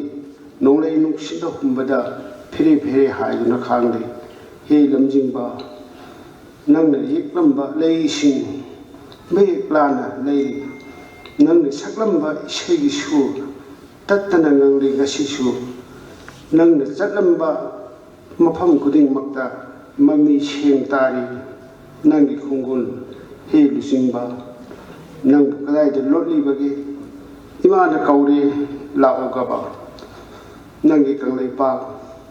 mau sagi ing tap ma kre no mai bom gi makhona sing kre mumun mino ukhi dre tukhai tari ba nang gi kanglai cha singbu amuktang punchin hanbiro gaba nuruk jare ꯍꯧꯖꯤꯛꯀꯤ ꯊꯣꯛꯂꯤꯕ ꯁꯃꯁ꯭ꯌꯥꯁꯤꯗ ꯌꯨꯝꯐꯝ ꯑꯣꯏꯕ ꯁꯩꯔꯦꯡ ꯑꯃ ꯈꯨꯗꯣꯜ ꯇꯝꯕꯤꯔꯝꯕ ꯂꯟꯕꯣꯏ ꯀꯕꯨꯏ ꯊꯥꯒꯠꯆꯔꯤ ꯃꯊꯪꯗ ꯀꯧꯁꯤꯟꯖꯔꯤ S.H. Shantibala Devi ꯂꯦꯡꯁꯤꯟꯕꯤꯔꯛꯁꯤ ꯊꯣꯏꯖꯥꯏꯅꯔꯛꯄꯗ ꯅꯤꯡꯁꯤꯡꯕꯒꯤ ꯂꯩꯅꯥꯁꯤꯡꯅ ꯑꯩꯒꯤ ꯁꯩꯔꯦꯡꯒꯤ ꯃꯃꯤꯡꯅꯤ ꯄꯨꯝꯅꯃꯛꯄꯨ ꯈꯨꯔꯨꯝꯖꯔꯤ ꯈꯪꯍꯧꯗ ꯍꯧꯔꯛꯄ ꯂꯥꯡꯕꯜꯒꯤ ꯅꯣꯡꯍꯧꯗ ꯆꯤꯡꯍꯤ ꯁꯝꯕꯥꯜ ꯂꯥꯡ ꯃꯀꯦ ꯁꯦꯝꯂꯨꯔꯕ ꯃꯍꯧꯁꯥꯒꯤ ꯇꯝꯄꯥꯛꯊꯛ ꯇꯅꯧ ꯇꯅꯧꯔ ꯅꯆꯤꯟ ꯑꯄꯤꯈꯛ ꯈꯣꯏꯗꯥꯅ ꯆꯤꯟꯗꯝꯂꯔꯤꯕ ꯂꯥꯡꯕꯜ ꯍꯩꯁꯣꯏ ꯈꯪꯗꯦ ꯑꯩ ꯀꯅꯥꯅꯕꯨ ꯄꯥꯎꯇꯥꯛꯂꯨꯔꯤꯕ ꯅꯐꯝꯗ ꯂꯝꯒꯤ ꯆꯦꯛꯂꯥ ꯂꯝ ꯈꯨꯅꯨ ꯅꯪꯕꯨ ꯈꯝꯅꯨꯡ ꯂꯝꯂꯦꯟ ꯂꯝꯅꯨꯡꯗꯤꯅ ꯂꯝꯅꯨꯡꯁꯤ ꯇꯥꯅꯕꯨ ꯈꯨꯕꯥꯝ ꯊꯟꯅ ꯊꯟꯅ ꯄꯥꯏꯔꯗꯨꯅ ꯆꯥꯏꯊꯣꯛꯂꯔꯦꯅꯤ ꯃꯥꯏꯀꯩ ꯁꯤꯟꯅꯕꯨ ꯅꯨꯡꯉꯣꯟꯕ ꯀꯧꯕꯗꯨꯒꯤ ꯃꯔꯤꯛ ꯃꯔꯤꯛꯅ ꯇꯨ ꯈꯣꯡ ꯈꯣꯡꯕꯥꯜ ꯂꯨꯛꯂꯥꯡ ꯁꯨꯃꯥꯡ ꯊꯦꯂꯣꯡ ꯌꯦꯅꯈꯥ ꯂꯨꯈꯥ ꯈꯨꯟꯖꯤꯜꯂꯨꯏ ꯀꯔꯥꯝ ꯆꯥꯎꯔꯕ ꯑꯩ ꯑꯃꯠꯇ ꯆꯤꯠꯊꯕ ꯍꯥꯏꯕꯗꯨ ꯂꯩꯇ ꯂꯝꯍꯦꯟꯕ ꯑꯉꯥꯡꯅ ꯁꯨꯇꯤ ꯂꯩꯊꯣꯛꯇꯨꯅ ꯂꯥꯏꯔꯤꯛ ꯈꯥꯎ ꯊꯟꯅ ꯈꯨꯟꯕꯒꯨꯝ ꯂꯩꯈꯣꯡꯗ ꯆꯣꯏꯅ ꯆꯣꯏꯅ ꯇꯥꯔꯤꯕ ꯕꯀꯨꯜ ꯂꯩꯔꯥꯡꯁꯤꯡ ꯂꯩꯈꯣꯛ ꯂꯣꯏꯔꯕ ꯖꯨꯝ ꯖꯨꯝ ꯂꯥꯎꯔꯕ ꯁꯅꯥꯔꯩ ꯄꯔꯦꯡꯅ ꯗꯤꯄꯥꯅꯤꯇꯥꯒꯤ ꯃꯔꯤ ꯄꯔꯦꯡꯒ ꯂꯦꯡꯒꯣꯟꯅꯉꯩ ꯁꯖꯤꯛ ꯍꯥꯅꯧ ꯊꯤꯅꯔꯛꯈꯤꯕꯅꯤ ꯂꯩꯄꯨꯡꯒꯤ ꯀꯥꯎꯔꯦꯜꯁꯤꯡ ꯆꯅꯧ ꯆꯥꯕ ꯒꯣꯕꯔꯙꯣꯟꯒꯤ ꯇꯝꯌꯥꯗ ꯋꯥꯇꯣꯟꯗ ꯇꯅꯤꯛꯂꯤꯕ ꯊꯥꯎꯃꯩꯒꯤ ꯃꯩꯔꯤꯅ ꯈꯨꯕꯥꯛ ꯂꯥꯏꯈꯟꯇꯥ ꯈꯨꯅꯤꯡ ꯃꯣꯗꯣꯟ ꯀꯥꯡ ꯂꯣꯏꯕꯤ ꯆꯤꯡꯒꯤ ꯃꯥꯏꯀꯩ ꯌꯦꯡꯖꯔꯤ ꯀꯌꯥꯗ ꯃꯊꯨꯝ ꯃꯔꯥꯡꯗꯤ ꯍꯧꯈꯤꯕ ꯁꯥꯟꯅꯃꯤꯟꯅꯔꯗꯨꯅ ꯃꯆꯨꯒꯤ ꯃꯪꯂꯥꯟꯁꯤꯡꯗꯨꯒ ꯍꯤꯌꯥꯡꯒꯩ ꯅꯤꯅꯤ ꯄꯥꯟꯕꯒꯤ ꯇꯨꯂꯁꯤꯕꯣꯡ ꯍꯨꯔꯥꯟꯕꯒꯤ ꯃꯍꯩꯇꯕꯨ ꯃꯤꯇꯥꯖꯔꯨꯉꯩ ꯀꯧꯔꯝꯅꯤ ꯊꯥꯖꯗꯦ ꯃꯤꯠꯁꯦꯜ ꯈꯥꯡꯈꯤꯕ ꯑꯍꯤꯡꯁꯤꯡꯗꯨꯅꯁꯨ ꯍꯔꯤ ꯎꯊꯥꯟꯒꯤ ꯂꯪꯅ ꯂꯪꯅ ꯆꯥꯈꯤꯕ ꯈꯦꯁ꯭ꯔꯤꯒꯤ ꯃꯍꯥꯎꯗꯣ ꯅꯣꯕꯥꯞꯀꯤ ꯃꯁꯤꯟꯗꯣ ꯀꯛꯆꯤꯡ ꯆꯠꯄ ꯎꯈꯤꯕ ꯊꯥꯕꯜꯗꯣ ꯀꯥꯎꯗꯕꯒꯨꯝ ꯑꯍꯥꯟꯕ ꯅꯨꯡꯁꯤ ꯆꯤꯊꯤꯒꯤ ꯄꯔꯦꯡꯁꯤꯡ ꯄꯥꯝꯃꯨꯕꯅ ꯀꯅꯥ ꯈꯪꯍꯟꯗ ꯄꯤꯔꯛꯄ ꯆꯔꯣꯡ ꯆꯨꯝꯕ ꯐꯧꯕꯣꯟꯅ ꯈꯥꯔꯤ ꯂꯕꯨꯛ ꯊꯨꯡꯅ ꯄꯩ ꯃꯔꯣꯜ ꯅꯥꯏꯔꯕ ꯆꯔꯨ ꯏꯀꯨ ꯃꯔꯨꯝꯗ ꯍꯩꯊꯥ ꯄꯣꯊꯥꯒꯤ ꯈꯣꯏꯊꯨꯝꯅꯔꯕ ꯃꯍꯥꯎꯅ ꯄꯣꯏꯅꯨꯒꯤ ꯍꯨꯃꯥꯡ ꯍꯟꯖꯤꯟꯅꯉꯩ ꯂꯣꯏꯃꯣꯝ ꯐꯧꯒꯤ ꯃꯄꯩꯅ ꯄꯟꯊꯧꯒꯤ ꯐꯧꯒꯩ ꯆꯣꯟꯅ ꯍꯥꯞ ꯂꯣꯠꯈꯤ ꯃꯥꯜꯂꯦ ꯑꯋꯥꯠꯄ ꯀꯧꯕꯗꯨꯅ ꯃꯤꯄꯥꯏꯅ ꯃꯇꯝꯒꯤ ꯆꯔꯩ ꯐꯤꯖꯤ ꯃꯔꯨꯝꯗ ꯄꯥꯝꯃꯨꯕ ꯃꯔꯤꯛ ꯃꯔꯤꯛꯅ ꯆꯥꯏꯅ ꯄꯛꯍꯧꯔꯕ ꯐꯣꯛꯁꯨꯈꯣꯡꯒꯤ ꯑꯍꯣꯕ ꯐꯛꯂꯥꯡꯗ ꯂꯤꯠꯁꯤꯜꯂꯛ ꯈꯣꯟꯊꯥꯡ ꯌꯩꯍꯧꯔꯤꯕ ꯐꯣꯛꯁꯨ ꯏꯁꯩꯒꯤ ꯇꯥꯟꯊꯥꯗ ꯐꯣꯛꯁꯨ ꯂꯪꯅ ꯖꯒꯣꯏꯒꯤ ꯀꯨꯝꯍꯩꯗ ꯀꯥꯈꯤꯕꯗꯣ ꯍꯔꯥꯎ ꯃꯊꯣꯏ ꯂꯝꯗꯥꯒꯤ ꯄꯥꯟꯈꯠꯂꯛꯄ ꯊꯥꯖꯅ ꯀꯨꯡꯒꯤ ꯏꯅꯧ ꯇꯥꯔꯛꯄꯗ ꯃꯔꯥꯡ ꯍꯧꯒꯨꯝ ꯂꯦꯝꯂꯩ ꯁꯪꯒꯨꯅ ꯌꯦꯛꯁꯤꯜꯍꯧꯏ ꯑꯩꯅ ꯅꯤꯡꯁꯤꯡꯕꯒꯤ ꯀꯦꯟꯚꯥꯁꯇ ꯅꯨꯡꯁꯤꯕꯒꯤ ꯃꯆꯨꯅ ꯃꯌꯦꯛ ꯂꯥꯅ ꯇꯔꯦꯡꯒꯤ ꯅꯥꯎꯁꯨꯝ ꯏꯁꯩ ꯃꯔꯛꯇ ꯃꯛꯀꯤꯒꯤ ꯂꯪꯗꯨꯝꯗꯤ ꯐꯥꯅꯕ ꯇꯥꯟ ꯄꯥꯡꯉꯟꯗꯦꯝ ꯖꯒꯣꯏꯒꯤ ꯇꯥꯟꯊꯥꯗꯤ ꯀꯥꯏꯐꯗ ꯄꯥꯔꯤ ꯆꯥꯎꯗ ꯅꯥꯎꯀꯣꯟ ꯐꯤ ꯏꯃꯣꯝ ꯁꯥꯡꯗ ꯅꯥꯎꯌꯣꯛ ꯐꯤ ꯆꯔꯩꯗꯤ ꯀꯣꯟꯅ ꯌꯥꯟꯅ ꯐꯤ ꯄꯥꯡꯁꯣꯏꯕꯨ ꯅꯥꯏꯗꯅ ꯁꯥꯔꯛꯅꯩ ꯄꯂꯦꯝꯒꯤ ꯃꯦꯡꯂ ꯐꯤꯁꯥ ꯈꯣꯜꯂꯛꯇ ꯍꯩꯈꯥ ꯃꯄꯥꯜꯅ ꯃꯥꯜꯍꯧꯅ ꯍꯪꯒꯥꯝ ꯃꯄꯥꯜꯅ ꯃꯣꯃꯣꯟꯅꯔꯛꯄ ꯍꯩꯅꯧ ꯃꯄꯥꯜꯒꯤ ꯃꯍꯤ ꯂꯩꯍꯤ ꯃꯔꯛꯇ ꯂꯝꯗꯜ ꯍꯧꯔꯕ ꯄꯨꯟꯁꯤꯒꯤ ꯃꯆꯦꯠ ꯃꯀꯥꯏꯁꯤꯡꯅ ꯍꯦꯛ ꯍꯦꯛ ꯀꯧꯔꯛꯄꯗ ꯈꯨꯠꯂꯥꯝ ꯇꯣꯏꯅ ꯑꯀꯥꯎꯕꯅ ꯆꯦꯟꯈꯤ ꯈꯨꯔꯨꯞ ꯊꯥꯗꯨꯅ ꯁꯥꯖꯩ ꯊꯥꯔꯕ ꯂꯥꯡꯒꯣꯏꯅ ꯆꯦꯟꯕꯒꯨꯝ ꯈꯣꯝꯖꯤꯟꯈꯤ ꯑꯩꯅ ꯃꯔꯤꯛ ꯑꯃꯠꯇ ꯆꯤꯊꯗꯅ ꯂꯨꯝꯕꯨ ꯁꯥꯕ ꯐꯨꯡꯅꯥꯛ ꯄꯥꯟꯗ ꯐꯝ इबेंगी फुंगा वारीगा तोचिन यानचिन्नरबा ngau pokiba pan araugi mahauda imagi henta kangsoi manamda pakhauba pumsi mari mahausi natteni koro nongodol tamkhinaba tangoi oladuna mai khumai sa iroina thamgani aina mapop ka henda ketuki uthamba lainam ga yawona ꯅꯨꯡꯁꯤꯕꯒꯤ ꯆꯔꯩ ꯐꯤꯌꯣꯝꯅ ꯆꯦꯠꯅ ꯌꯣꯝ ꯊꯃꯣꯏꯒꯤ ꯇꯥꯕꯨꯅꯨꯡꯗ ꯀꯅꯥ ꯈꯪꯗ ꯆꯣꯏꯖꯥꯏꯅꯔꯛꯂꯤꯕ ꯅꯤꯡꯁꯤꯡꯕꯒꯤ ꯂꯥꯏꯅꯥꯁꯤꯡꯁꯤ ꯑꯃꯨꯛ ꯍꯟꯅ ꯈꯨꯔꯨꯝꯖꯔꯤ ꯅꯤꯡꯁꯤꯡꯕꯒꯤ ꯅꯨꯡꯁꯤꯔꯕ ꯋꯥꯔꯤ ꯀꯌꯥꯕꯨ ꯍꯧꯖꯤꯛ ꯅꯤꯡꯁꯤꯡꯗꯨꯅ ꯌꯥꯝꯅ ꯐꯖꯕ ꯁꯩꯔꯦꯡ ꯑꯃ ꯂꯥꯟꯊꯣꯛꯄꯤꯔꯝꯃꯤ ꯊꯥꯒꯠꯆꯔꯤ ꯁꯃꯨꯔꯥꯏꯂꯥꯠꯄꯝ ꯁꯥꯟꯇꯤꯕꯂꯥ ꯗꯦꯕꯤ ꯃꯊꯪꯗ ꯀꯧꯊꯣꯛꯆꯔꯤ ꯃꯃꯤꯡ ꯂꯩꯔꯕ ꯂꯤꯔꯤꯁꯤꯁ ꯗꯣꯅꯦꯁꯣꯔ ꯀꯣꯟꯁꯝ ꯑꯦꯡꯁꯤꯡꯕꯤꯔꯛꯁꯤ ꯄꯨꯝꯅꯃꯛꯄꯨ ꯈꯨꯔꯨꯝꯖꯔꯤꯕ ꯁꯩꯔꯦꯡꯒꯤ ꯃꯃꯤꯡ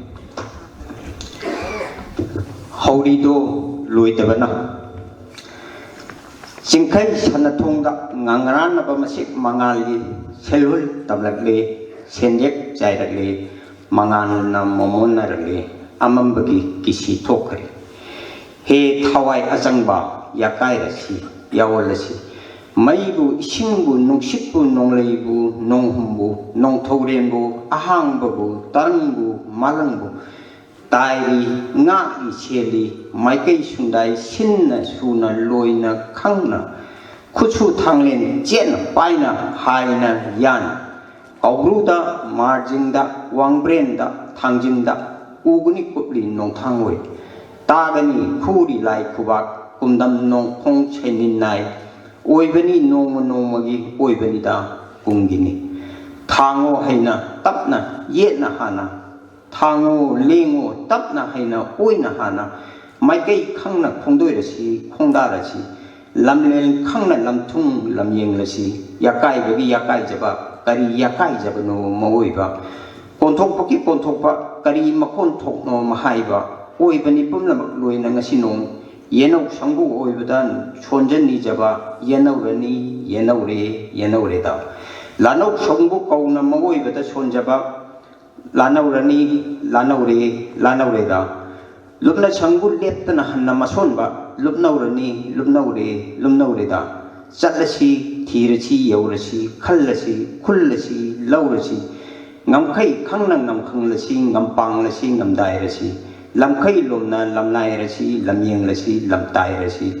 ꯂꯩꯔꯤ ꯂꯩꯔꯤꯅꯦ ꯅꯣꯡꯈꯣꯡ ꯋꯥꯡꯃꯗꯁꯨ ꯂꯩꯔꯤ ꯂꯩꯔꯤꯅꯦ ꯅꯣꯡꯃꯗꯣꯟ ꯋꯥꯡꯂꯁꯨ ꯈꯪꯂꯁꯤ ꯉꯁꯤ ꯈꯪꯂꯁꯤ ꯈꯪꯂꯁꯤ ꯂꯧꯖꯔꯁꯤ ꯀꯣꯔꯧꯗꯒꯤ ꯑꯆꯪꯕ ꯆꯪꯒꯅꯤꯗꯣ ꯂꯩꯔꯤꯕ ꯃꯈꯩ ꯂꯣꯏꯅ ꯃꯩ ꯏꯁꯤꯡ ꯅꯨꯡꯁꯤꯠ ꯂꯩꯕꯥꯛ ꯑꯇꯤꯌꯥ ꯂꯧꯖꯔꯁꯤ ꯃꯉꯥꯜꯗꯒꯤ ꯑꯍꯤꯡꯕ ꯍꯤꯡꯒꯅꯤꯅꯦ ꯂꯩꯔꯤꯕ ꯃꯈꯩ ꯂꯣꯝꯅ ꯃꯩ ꯏꯁꯤꯡ ꯅꯨꯡꯁꯤꯠ ꯂꯩꯕꯥꯛ ꯑꯇꯤꯌꯥ ꯍꯣꯡꯅ ꯆꯥꯎꯅ ꯄꯥꯜꯂꯦ ꯄꯥꯟꯒꯅꯤꯅꯦ ꯈꯪꯂꯤꯕ ꯃꯈꯩ ꯂꯣꯏꯅ ꯍꯛꯆꯥꯡ ꯅꯣꯝꯅ ꯅꯣꯏꯅ ꯍꯤꯡꯂꯦ ꯍꯤꯡꯒꯅꯤꯅꯦ ꯊꯥꯗ꯭ꯔꯤꯕ ꯃꯈꯩ ꯃꯥꯅ ꯈꯪꯂꯁꯤ ꯉꯁꯤ ꯈꯪꯂꯁꯤ ꯈꯪꯂꯁꯤ ꯁꯦꯜꯍꯨꯟ ꯇꯝꯕ ꯇꯝꯗꯕ ꯐꯥꯎꯕ ꯄꯤꯕ ꯇꯥꯛꯄ ꯂꯣꯏꯅ ꯅꯣꯡꯃꯒꯤ ꯂꯥꯏꯐꯥꯎ ꯄꯥꯡꯂꯁꯤ ꯂꯨꯗ ꯊꯣꯡ ꯂꯣꯏꯅ ꯂꯥꯏꯅ इचंग थौना खन्ना खंगना वांगे नोंगदोन हेन थोइना सिंथासी लैदा तापते लौ है कुमजा नोंजा पालो थौगे ngalare tirare है ayat apan aki akang tinmu laimu saroi ngaroi phatabsing hoithare hoi haurei khana pangda loina hoithare aduna khangune singtek singkat singtha singchat kayarang no komon kumja kumsing yenglude hanna khat ningsing khara mami sami khalli leiri inari saknai ba mingnai ba kari leiri khangde leihoba kaya da nungsina ningsing liba wana na ba natli boy ningba phangba ngamdaba hainam oi leinam oi mangal oi nungsit oi nungsa oi thawai oi asumna loiri ari lida punnamak imagi minda he ima yenglui mangda apamba khanjabana mi hohan asum kauri chingli leptri lamkhai kaidano khangda leiri yangdau lambi lamsang loiba leitri hainingmana mapal sari jum nungsibana mahiyali mulli charong nakli khali lu oiri nomadon hainam oi leinam oi mangal oi nungsit oi nungsa oi thawai oi asumna hauri amuk inau no punamak imagi mingda he ima aduna oiri bana punamak si oiningba mongi mataugi masingi oi kumgi kumongi kumkangda bagi oi khangling asi lairi loina watri karisu khangna khanna chatasi ꯌꯧꯔꯁꯤ ꯊꯤꯔꯁꯤ ꯃꯜꯂꯁꯤ ꯈꯜꯂꯁꯤ ꯂꯧꯔꯁꯤ ꯐꯪꯂꯁꯤ ꯂꯩꯔꯁꯤ ꯉꯁꯤ ꯂꯩꯔꯤ ꯈꯪꯅ ꯉꯝꯈꯪꯂꯁꯤ ꯍꯌꯦꯡ ꯂꯩꯔꯤ ꯈꯪꯅ ꯉꯝꯗꯥꯏꯔꯁꯤ ꯉꯁꯤꯅ ꯊꯋꯥꯏ ꯑꯣꯏꯔꯤꯉꯩ ꯆꯥꯎꯍꯧꯔꯁꯤ ꯂꯦꯡ ꯂꯦꯡ ꯆꯠ ꯅꯨꯡꯁꯤ ꯂꯝꯕꯤ ꯂꯝꯁꯥꯡ ꯁꯦꯟꯅ ꯍꯤꯡꯍꯧꯔꯁꯤ ꯍꯌꯦꯡꯅ ꯄꯨꯟꯁꯤ ꯑꯣꯏꯔꯤꯉꯩ ꯉꯥꯏꯍꯧꯔꯁꯤ ꯄꯨꯟꯁꯤ ꯂꯝꯕꯤ ꯂꯝꯁꯥꯡ ꯂꯣꯝꯅ ꯅꯣꯛꯍꯧꯔꯁꯤ ꯍꯧꯔꯁꯤ ꯍꯧ ꯍꯧ ꯑꯆꯪꯕ ꯃꯔꯨ ꯊꯋꯥꯏ ꯁꯤꯅꯥꯏꯗꯕ ꯑꯣꯏ ꯈꯤꯡꯂꯁꯤ ꯈꯤꯡ ꯈꯤꯡ ꯊꯛꯅ ꯀꯧꯕꯗ ꯈꯨꯝꯕ ꯈꯥꯅ ꯈꯛꯁꯤ ꯈꯪ ꯊꯛꯅ ꯀꯧꯕꯗ ꯈꯤꯡꯂꯁꯤ ꯈꯤꯡ ꯈꯤꯡ ꯊꯛꯅ ꯀꯧꯕꯗ ꯈꯨꯝꯕ ꯈꯥꯅ ꯊꯛꯁꯤ ꯈꯪ ꯍꯧꯔꯁꯤ ꯍꯧ ꯍꯧ ꯑꯊꯣꯏꯕ ꯑꯍꯦꯟꯕ ꯃꯤꯡꯅꯥꯏꯕ ꯁꯛꯅꯥꯏꯕ ꯈꯣꯟꯅꯥꯏꯕ ꯑꯣꯏ ꯈꯤꯡꯂꯁꯤ ꯈꯤꯡ ꯈꯤꯡ ꯈꯥꯅ ꯅꯤꯕꯗ ꯄꯤꯅꯕ ꯊꯛꯀꯤ ꯄꯨꯟꯁꯤ ꯆꯩꯁꯤꯡ ꯍꯦꯟꯅ ꯈꯥꯁꯤ ꯅꯥꯏ ꯀꯥꯏꯔꯁꯤ ꯌꯥꯀꯥꯏꯔꯁꯤ ꯃꯤꯡ ꯂꯥꯞꯅ ꯇꯥꯝꯅ ꯌꯦꯡ ꯅꯠꯇꯦꯅꯦ ꯀꯣꯟꯊꯣꯡ ꯍꯥꯡꯅ ꯀꯣꯟꯊꯣꯛꯄ ꯍꯣꯏ ꯍꯣꯏ ꯍꯣꯏ ꯍꯣꯏꯕꯨ ꯂꯥꯎ ꯌꯥꯀꯥꯏꯕꯅꯤꯗꯣ ꯅꯤꯡꯁꯥ ꯄꯧꯔꯣꯟ ꯅꯨꯡꯒꯤ ꯁꯠꯅ ꯁꯠ ꯂꯝꯕꯤ ꯑꯃ ꯁꯦꯝꯅꯕ ꯅꯤꯡꯇꯝꯅ ꯆꯠꯅꯕ ꯍꯧꯔꯁꯤꯅꯦ ꯍꯧꯔꯁꯤꯗ ꯉꯁꯤ ꯅꯣꯡ ꯈꯪꯂꯁꯤ ꯉꯁꯤ ꯈꯪꯂꯁꯤꯅꯦ ꯈꯪꯂꯁꯤꯗ ꯍꯌꯨꯝ ꯄꯨꯝꯅꯃꯛ ꯈꯨꯔꯨꯝꯖꯩ ꯋꯥꯍꯩ ꯀꯌꯥ ꯄꯔꯦꯡ ꯌꯦꯡꯁꯤꯟꯕ ꯂꯤꯇꯔꯦꯔꯤ ꯕ꯭ꯌꯨꯇꯤ ꯌꯥꯎꯕ ꯁꯩꯔꯦꯡ ꯐꯖꯕ ꯑꯃ ꯑꯣꯖꯥ ꯗꯣꯅꯦꯁꯣꯔꯅ ꯈꯨꯗꯣꯜ ꯇꯝꯕꯤꯔꯝꯃꯤ ꯊꯥꯒꯠꯆꯔꯤ ꯃꯊꯪꯗ ꯀꯧꯊꯣꯛꯆꯔꯤ ꯁꯣꯔꯣꯛ ꯈꯥꯏꯕꯝ ꯗꯦꯕꯦꯟꯗ꯭ꯔ ꯂꯦꯡꯁꯤꯟꯕꯤꯔꯛꯁꯤ ꯃꯌꯥꯝ ꯄꯨꯝꯅꯃꯛꯄꯨ ꯈꯨꯔꯨꯝꯖꯔꯤ ꯑꯩꯒꯤ ꯁꯩꯔꯦꯡꯒꯤ ꯃꯃꯤꯡ ꯑꯩ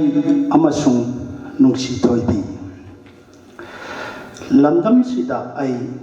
ꯋꯥꯈꯜꯁꯤ ꯆꯔꯥꯡꯅꯔꯩ ꯃꯤꯠꯁꯤꯅ ꯌꯦꯡꯅꯤꯡꯗ꯭ꯔꯕ ꯀꯌꯥ ꯍꯟꯖꯤꯟ ꯍꯟꯖꯤꯟ ꯎꯔꯩ ꯅꯥꯀꯣꯡꯁꯤꯅ ꯇꯥꯅꯤꯡꯗ꯭ꯔꯕ ꯀꯌꯥ ꯍꯟꯅ ꯍꯟꯅ ꯇꯥꯔꯩ ꯑꯃꯨꯛꯁꯨ ꯑꯆꯤꯛꯄ ꯃꯐꯝꯗ ꯆꯪꯂꯒ ꯏꯇꯣꯝꯇ ꯍꯦꯛ ꯍꯦꯛ ꯄꯣꯊꯥꯅꯤꯡꯂꯩ ꯀꯔꯤꯒꯨꯝꯕ ꯃꯇꯝꯗꯁꯨ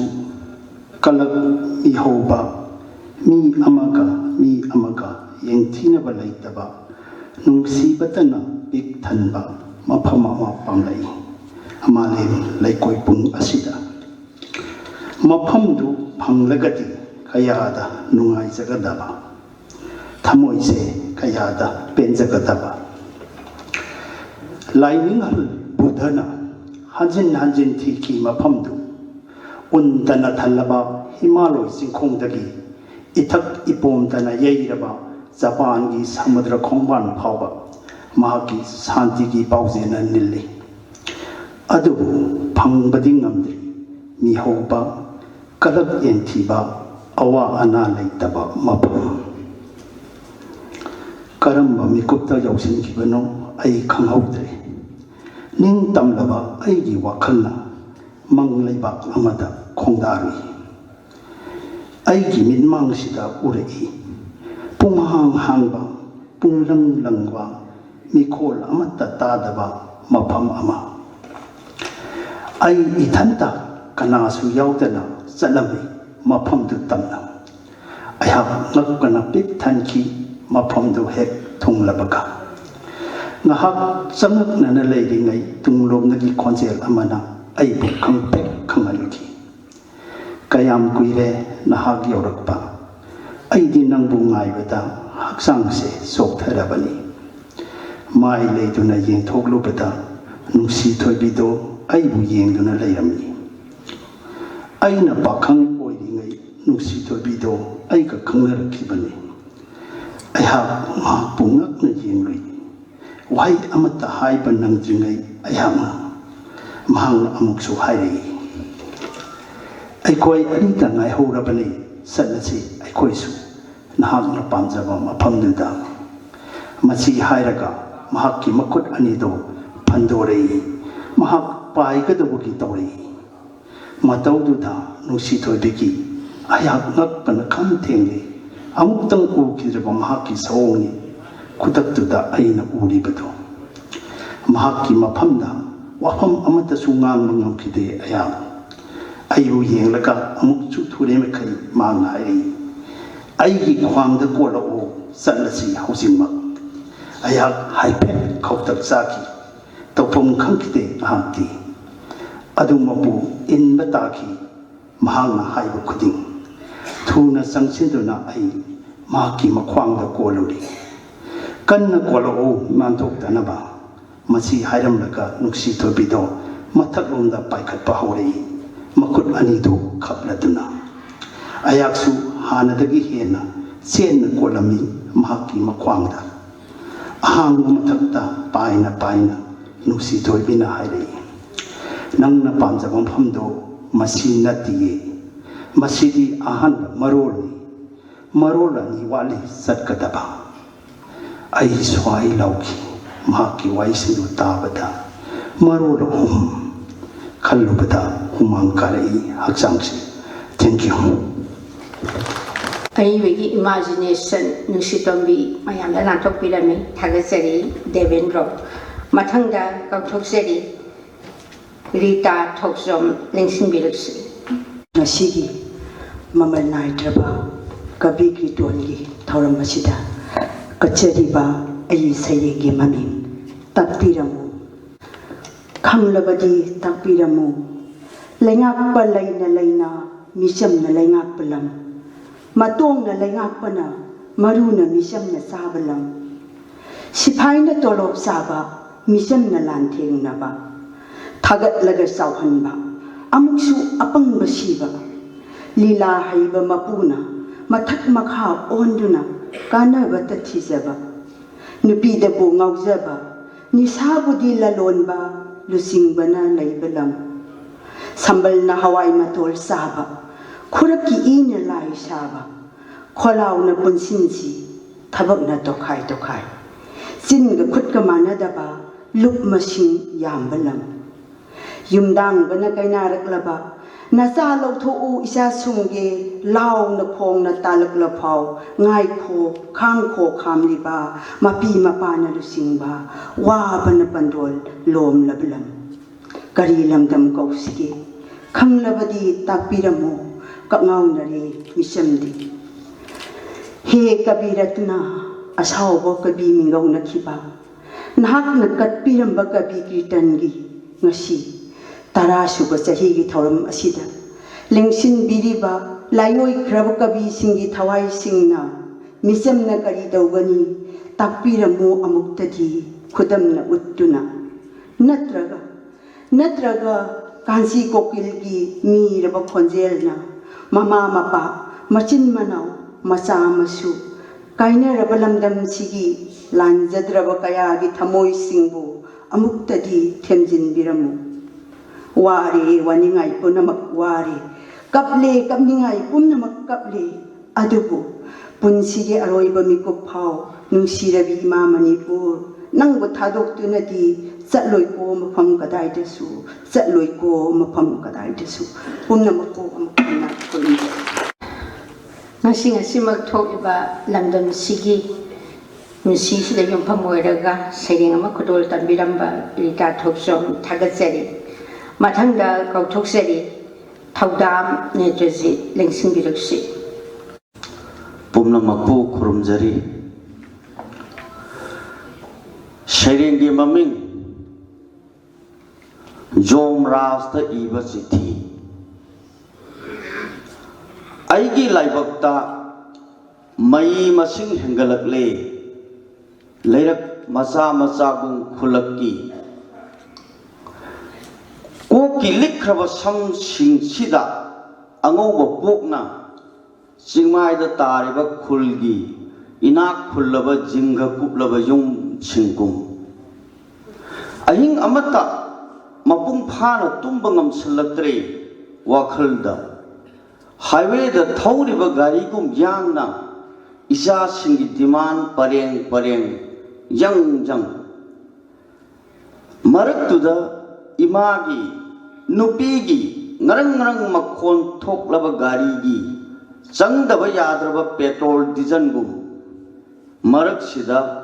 हाते हाते चलिब अइना मंगम सालु याद्रब संगारीगी खोंथांगदा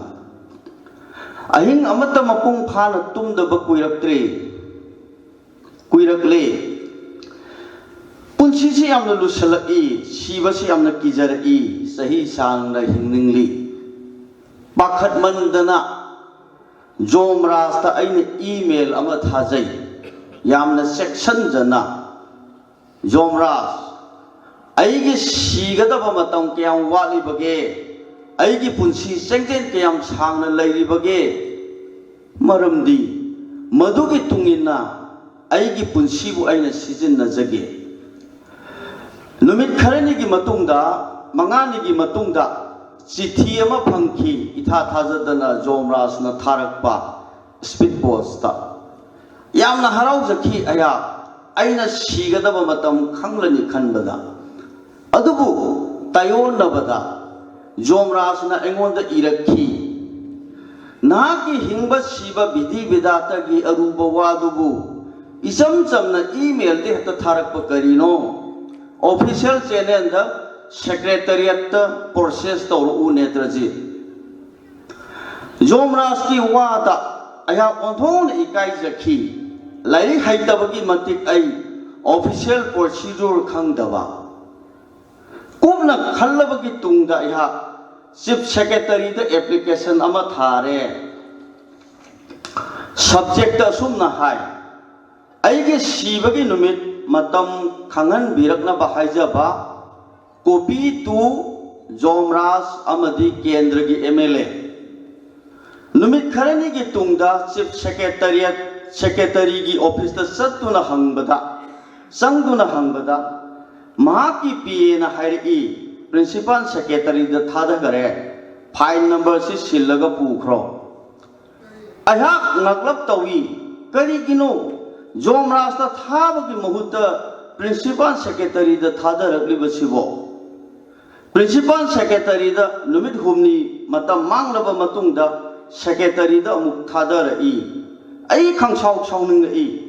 इचम चमना आइना सीगदब मतम हंगजबबु पेंशन तानबगा सब माना हले युमदा नुपीना कदाई द चलिबनो हंगई पैसा पुफम लेत्रे सौ सौ लौरई अरोई बामतंगदी तानिंगी आई सेक्रेटरी की थोंगदा नुमित निनी लेबलुई फाइल थोलई अंडर सेक्रेटरी दा अमुक थादा खरे under secretary out of station ओय खरे हाय डीलिंग क्लार्क दा फजन हाइजै सार आइगिसी प्रोसेस लालबर करिनो तौरिसिबो माना हाय मसिदी यामना कॉन्फिडेंशियल मैटर नि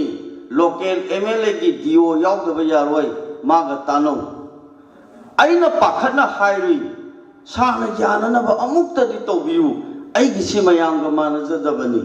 डीलिंग क्लार्क ना हाय अदुदी पैसा खर मेननबा तौसी मथक थोंबसिंगसे खर खर थुंगदबा यारोय अइना साउनिंगना हाय करिगिनो सार ट्रांसफर एंड पोस्टिंग सुनतबा थबक चंग सुनतबा पेंशन तानबा सुनतबा अइना अइगे सीबगी मरम खंजनिंगबगी प्रोसेस तौजबबु असोक यामना ओटिरिबसिबु करिगिनो डीलिंग क्लार्कना यामना ज्ञान ताना हाइरई नंगना थबक से थुना रिजन फंगे हाइरबदी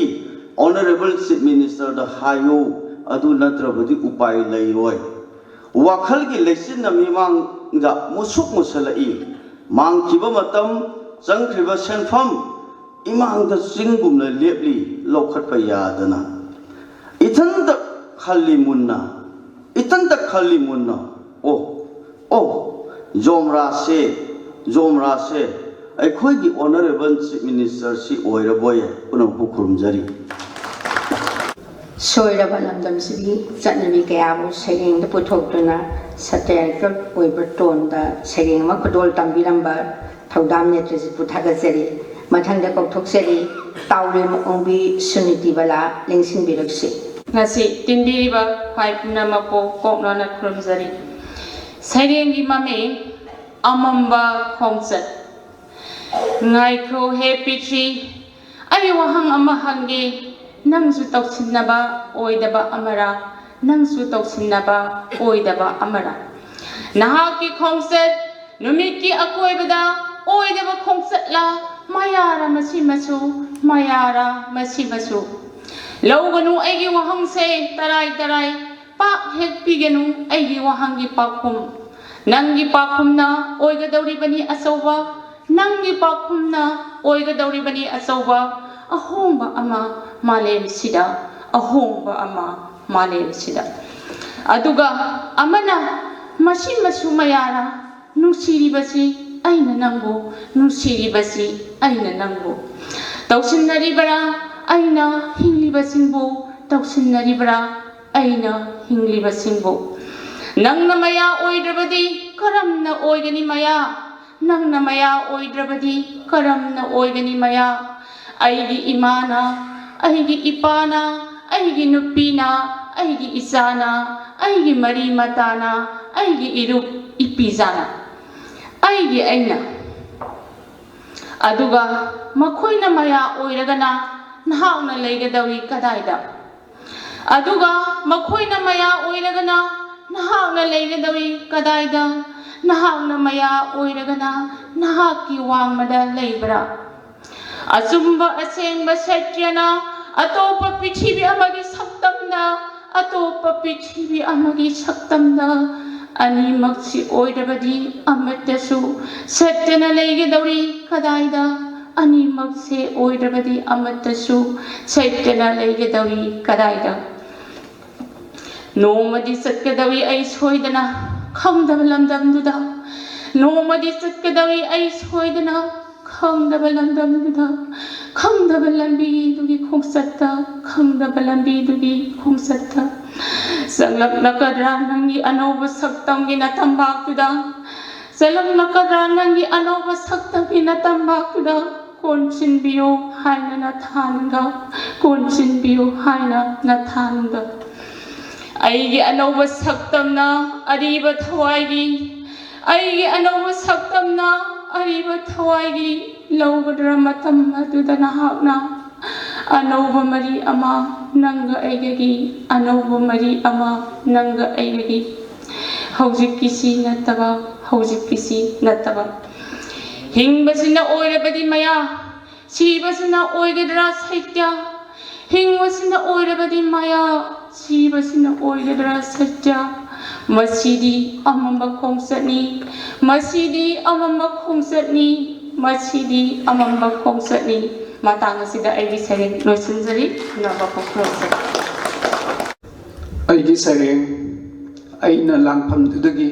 yumda halatrabadi, aina langphamdudagi yumda halatrabadi. Masi matang ningsingbiu, masi matang ningsingbiu. Aina nangbu thadoktu na chatlabani asi lamdamduda ima leibakkidamakta. Aina pamlambadi lanphamdudagi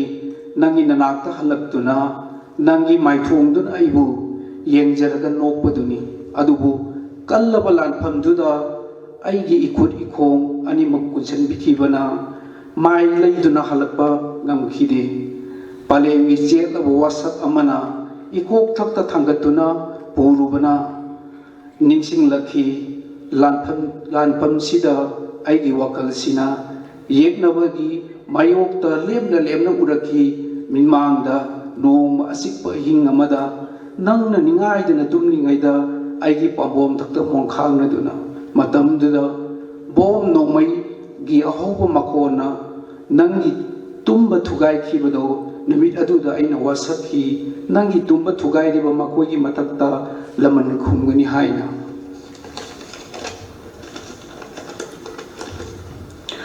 Nakoi bu ngak senduna thamba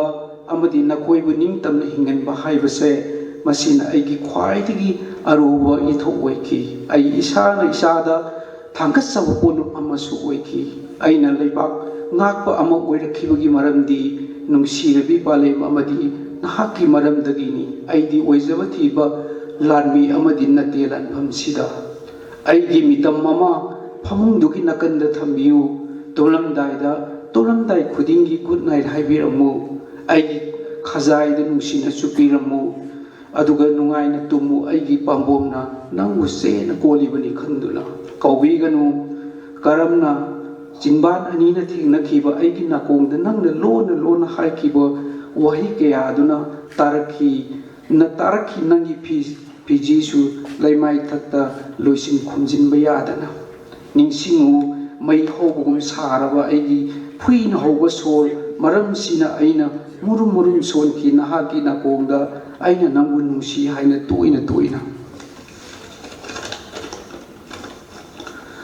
ꯃꯔꯝꯁꯤꯅ ꯑꯩꯅ ꯏꯅꯤꯡꯇꯝꯅ ꯁꯥꯟꯅꯈꯤ ꯃꯄꯥꯟ ꯅꯥꯏꯗꯕ ꯃꯪꯂꯥꯟꯒꯤ ꯁꯃꯨꯗ꯭ꯔ ꯑꯃꯗ ꯏꯔꯣꯏꯗꯨꯅ ꯇ꯭ꯔꯣꯕꯥꯟ ꯑꯅꯤꯒꯤ ꯅꯨꯡꯉꯥꯏꯔꯕ ꯏꯊꯛ ꯏꯄꯣꯝꯂꯛꯇ ꯑꯗꯨꯒ ꯅꯪ ꯑꯩꯒꯤ ꯅꯨꯡꯁꯤꯕꯒꯤ ꯏꯔꯤꯛ ꯑꯗꯨ ꯃꯥꯡꯍꯟꯒꯅꯨ ꯑꯩ ꯈꯪꯉꯤ ꯑꯩꯒꯤ ꯋꯥꯁꯛ ꯑꯩꯅ ꯏꯁꯥꯅ ꯊꯨꯒꯥꯏꯖꯔꯦ ꯅꯪꯒꯤ ꯃꯤꯂꯨ ꯑꯅꯤꯗꯒꯤ ꯁꯤꯟꯊꯔꯛꯄ ꯄꯤ ꯇꯩꯊꯣꯛꯄ ꯉꯝꯗ꯭ꯔꯦ ꯃꯁꯤꯃꯁꯨ ꯈꯪꯉꯨ ꯀꯞꯂꯤꯕꯅꯤ ꯅꯪꯒꯨꯝꯕꯤ ꯃꯁꯤꯡ ꯊꯤꯉꯝꯗ꯭ꯔꯕ ꯂꯝꯗꯝꯁꯤꯒꯤ ꯆꯅꯨ ꯅꯤꯉꯣꯜ ꯀꯌꯥ ꯃꯇꯝ ꯄꯨꯝꯅꯃꯛꯇ ꯅꯪꯅ ꯑꯩꯕꯨ ꯏꯅꯥꯛꯇ ꯂꯩ ꯈꯜꯂꯨ ꯃꯇꯝꯅ ꯅꯣꯡꯃ ꯁꯣꯏꯗꯅ ꯄꯨꯔꯛꯈꯤꯒꯅꯤ ꯅꯪꯒꯤ ꯃꯤꯠꯂꯨꯒꯤ ꯄꯤ ꯑꯩꯕꯨ ꯉꯥꯛꯄꯤꯌꯨ ꯅꯍꯥꯛꯄꯨ ꯃꯇꯝ ꯆꯥꯗꯅ ꯊꯥꯗꯣꯛꯂꯝꯕꯒꯤ ꯂꯝꯗꯝꯁꯤꯒꯤ ꯅꯤꯉꯣꯜ ꯀꯌꯥꯁꯨ ꯀꯞꯂꯤꯕꯅꯤ ꯅꯪꯒꯨꯝꯅ ꯅꯣꯡꯃ ꯀꯥꯡꯗꯅ ꯑꯩꯗꯤ ꯆꯠꯂꯕꯅꯤ ꯂꯩꯄꯥꯛ ꯅꯤꯡꯕ ꯏꯃꯥꯒꯤ ꯃꯄꯥꯔꯤ ꯀꯌꯥꯒꯤ ꯇꯨꯡꯑꯣꯏꯅꯅ ꯑꯁꯤ ꯂꯝꯗꯝꯗꯨꯗ ꯍꯟꯗꯛꯀꯤ ꯃꯄꯣꯛꯁꯤꯃꯒꯤ ꯅꯪ ꯑꯃꯗꯤ ꯏꯃꯨꯡ ꯃꯅꯨꯡ ꯊꯥꯗꯣꯛꯇꯨꯅ ꯅꯨꯡꯁꯤꯔꯕꯤ ꯏꯃꯥ ꯂꯩꯕꯥꯛꯀꯤꯗꯃꯛꯇ ꯊꯥꯒꯠꯆꯔꯤ ꯃꯃꯥ ꯂꯩꯕꯥꯛ ꯃꯔꯝꯗꯝꯕꯨ ꯅꯨꯡꯁꯤꯖꯕ ꯋꯥꯖꯕꯒꯤ ꯃꯃꯤ ꯇꯥꯕ ꯁꯩꯔꯦꯡ ꯑꯃ ꯁꯂꯥꯝ ꯈꯦꯗꯥꯅ ꯂꯥꯟꯊꯣꯛꯄꯤꯔꯝꯃꯤ ꯊꯥꯒꯠꯆꯔꯤ ꯃꯊꯪꯗ ꯀꯧꯊꯣꯛꯆꯔꯤ ꯇꯩꯔꯨꯔ ꯔꯍꯃꯟ ꯂꯦꯡꯁꯤꯟꯕꯤꯔꯛꯁꯤ ꯄꯨꯝꯅꯃꯛꯄꯨ ꯏꯀꯥꯏ ꯈꯨꯝꯅꯖꯔꯤ ꯁꯩꯔꯦꯡ ꯑꯁꯤ ꯀꯅꯥꯒꯨꯝꯕ ꯍꯤꯡꯂꯤꯕ ꯅꯠꯇ꯭ꯔꯒ ꯂꯩꯈꯤꯗ꯭ꯔꯕ ꯅꯠꯇ꯭ꯔꯒꯅ ꯑꯇꯝꯅꯕ ꯊꯧꯗꯣꯛ ꯑꯃꯠꯇꯒ ꯃꯔꯤ ꯂꯩꯅꯖꯗꯦ ꯍꯣꯡꯂꯛꯂꯤꯕ ꯂꯩꯕꯥꯛ ꯑꯁꯤꯒꯤ ꯆꯍꯤ ꯈꯔ ꯑꯁꯤꯗ ꯃꯃꯥꯡꯒꯤ ꯆꯍꯤ ꯈꯔ ꯑꯁꯤꯗ ꯑꯣꯏꯔꯛꯂꯤꯕ ꯐꯤꯕꯝꯗ ꯌꯨꯝꯐꯝ ꯑꯣꯏꯔꯒ ꯑꯏꯕꯒꯤ ꯀꯜꯄꯅꯥꯗꯒꯤ ꯊꯣꯛꯂꯛꯄ ꯋꯥꯍꯩꯁꯤꯡꯒꯤ ꯈꯣꯔꯤꯔꯣꯜꯒꯤ ꯈꯨꯗꯣꯜ ꯑꯃꯅꯤ ꯁꯩꯔꯦꯡꯒꯤ ꯃꯃꯤꯡ ꯍꯤꯡꯈꯤꯁꯤꯔ ꯑꯩꯕꯨ ꯃꯤꯑꯣꯏꯕꯒꯤ ꯊꯋꯥꯏꯕꯨ ꯀꯟꯅꯅꯕ ꯍꯣꯠꯅꯕꯗꯒꯤꯗꯤ ꯁꯥ ꯉꯥ ꯂꯥꯠꯄꯅ ꯍꯦꯟꯈ꯭ꯔꯕ ꯍꯣꯡꯂꯛꯂꯤꯕ ꯙꯔꯃꯅꯤ ꯃꯤꯑꯣꯏꯕꯒꯤ ꯊꯋꯥꯏꯕꯨ ꯀꯟꯅꯅꯕ ꯍꯣꯠꯅꯕꯗꯒꯤꯗꯤ ꯁꯥ ꯉꯥ ꯂꯥꯠꯄꯅ ꯍꯦꯟꯈ꯭ꯔꯕ ꯍꯣꯡꯂꯛꯂꯤꯕ ꯙꯔꯃꯅꯤ ꯑꯃꯠꯇ ꯑꯣꯏꯕ ꯂꯤꯆꯤꯡꯅ ꯅꯨꯡꯁꯤꯅꯅ ꯍꯤꯡꯃꯤꯟꯅꯕꯗꯒꯤꯗꯤ ꯐꯨꯔꯨꯞ ꯁꯥꯒꯠꯄꯅ ꯍꯦꯟꯅ ꯑꯆꯨꯝꯕ ꯑꯣꯏꯈ꯭ꯔꯕ ꯆꯠꯅꯕꯤꯅꯤ ꯄꯨꯛꯆꯦꯜ ꯈꯣꯏꯖꯦꯜ ꯇꯤꯟꯅꯅ ꯖꯥꯠ ꯕꯤꯖꯥꯠ ꯅꯥꯏꯗꯅ ꯆꯥꯅ ꯆꯤꯟꯅꯕꯗꯒꯤꯗꯤ ꯄꯨꯛꯆꯦꯜ ꯈꯣꯏꯖꯦꯜ ꯇꯤꯟꯅꯅ ꯖꯥꯠ ꯕꯤꯖꯥꯠ ꯅꯥꯏꯗꯅ ꯆꯥꯅ ꯆꯤꯟꯅꯕꯗꯒꯤꯗꯤ ꯑꯩ ꯃꯩꯇꯩ ꯑꯩ ꯄꯥꯉꯜ ꯑꯩ ꯍꯥꯎ ꯑꯩ ꯍꯤꯟꯗꯨ ꯑꯩ ꯃꯨꯁꯂꯤꯝ ꯑꯩ ꯈ꯭ꯔꯤꯁꯇꯥꯟꯅ ꯃꯍꯦꯟꯈ꯭ꯔꯕꯅꯤ ꯅꯤꯇꯤ ꯅꯤꯌꯝ ꯉꯥꯛꯅ ꯃꯔꯤꯛ ꯆꯨꯝꯅ ꯄꯨꯛꯆꯦꯜ ꯇꯤꯡꯅ ꯍꯤꯡꯕꯗꯒꯤꯗꯤ ꯑꯉꯝ ꯑꯊꯧ ꯈꯟꯗꯨꯅ ꯑꯣꯏꯖ ꯇꯥꯟꯕꯅ ꯍꯦꯟꯈ꯭ꯔꯕ ꯃꯇꯝꯁꯤꯒꯤ ꯃꯆꯠꯅꯤ ꯅꯥꯎꯐꯝ ꯇꯥꯈꯤꯐꯝ ꯄꯣꯛꯅꯐꯝ ꯂꯝꯗꯝ ꯏꯃꯥ ꯂꯝꯒꯤ ꯈꯜꯂꯝꯕꯗꯒꯤꯗꯤ ꯅꯥꯎꯐꯝ ꯇꯥꯈꯤꯐꯝ ꯄꯣꯛꯅꯐꯝ ꯂꯝꯗꯝ ꯏꯃꯥ ꯂꯝꯒꯤ ꯈꯜꯂꯝꯕꯗꯒꯤꯗꯤ ꯆꯧꯀ꯭ꯔꯤ ꯁꯦꯟꯅꯕꯅ ꯏꯔꯝꯗꯝꯕꯨ ꯌꯣꯟꯊꯣꯛꯇꯨꯅ ꯑꯩꯅ ꯃꯍꯦꯟꯈ꯭ꯔꯕ ꯑꯉꯝꯕꯅꯤ ꯋꯥꯌꯦꯜ ꯁꯪꯒꯤ ꯂꯣꯏꯁꯪꯅ ꯑꯉꯝꯕꯒꯤ ꯄꯣꯏꯔꯩꯒ ꯁꯦꯜꯒꯒꯤ ꯈꯟꯕꯗ ꯈꯣꯔꯖꯩꯒꯤ ꯂꯤꯛꯂꯝꯁꯨ ꯃꯃꯥꯏ ꯆꯨꯝꯈ꯭ꯔꯕ ꯈꯨꯠꯌꯦꯛꯀꯤ ꯋꯥꯌꯦꯜ ꯀꯥꯇꯤꯅꯤ ꯂꯥꯏꯔꯤꯛ ꯂꯥꯏꯁꯨ ꯍꯩꯔꯕ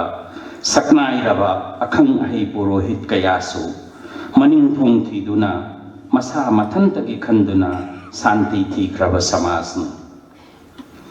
ꯃꯤꯌꯥꯝꯒꯤ ꯋꯥꯌꯦꯟ ꯃꯔꯨꯝꯗ ꯑꯈꯨꯕ ꯋꯥꯈꯜꯒꯤ ꯂꯧꯇꯨꯅꯕ ꯂꯤꯆꯤꯡꯗ ꯃꯔꯥꯜ ꯂꯩꯖꯗꯕ ꯊꯋꯥꯏ ꯀꯌꯥꯒꯤ ꯄꯨꯟꯁꯤꯕꯨꯁꯨ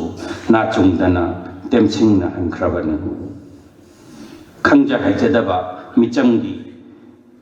ꯌꯦꯛꯅꯕ ꯑꯣꯏꯈ꯭ꯔꯕ ꯍꯨꯔꯥꯟꯕ ꯂꯝꯍꯨꯏ ꯂꯤꯟꯗꯨ ꯀꯌꯥꯗ ꯈꯪꯖ ꯍꯩꯖꯗꯕ ꯃꯤꯆꯪꯒꯤ ꯌꯦꯛꯅꯕ ꯑꯣꯏꯈ꯭ꯔꯕ ꯍꯨꯔꯥꯟꯕ ꯂꯝꯍꯨꯏ ꯂꯤꯟꯗꯨ ꯀꯌꯥꯗ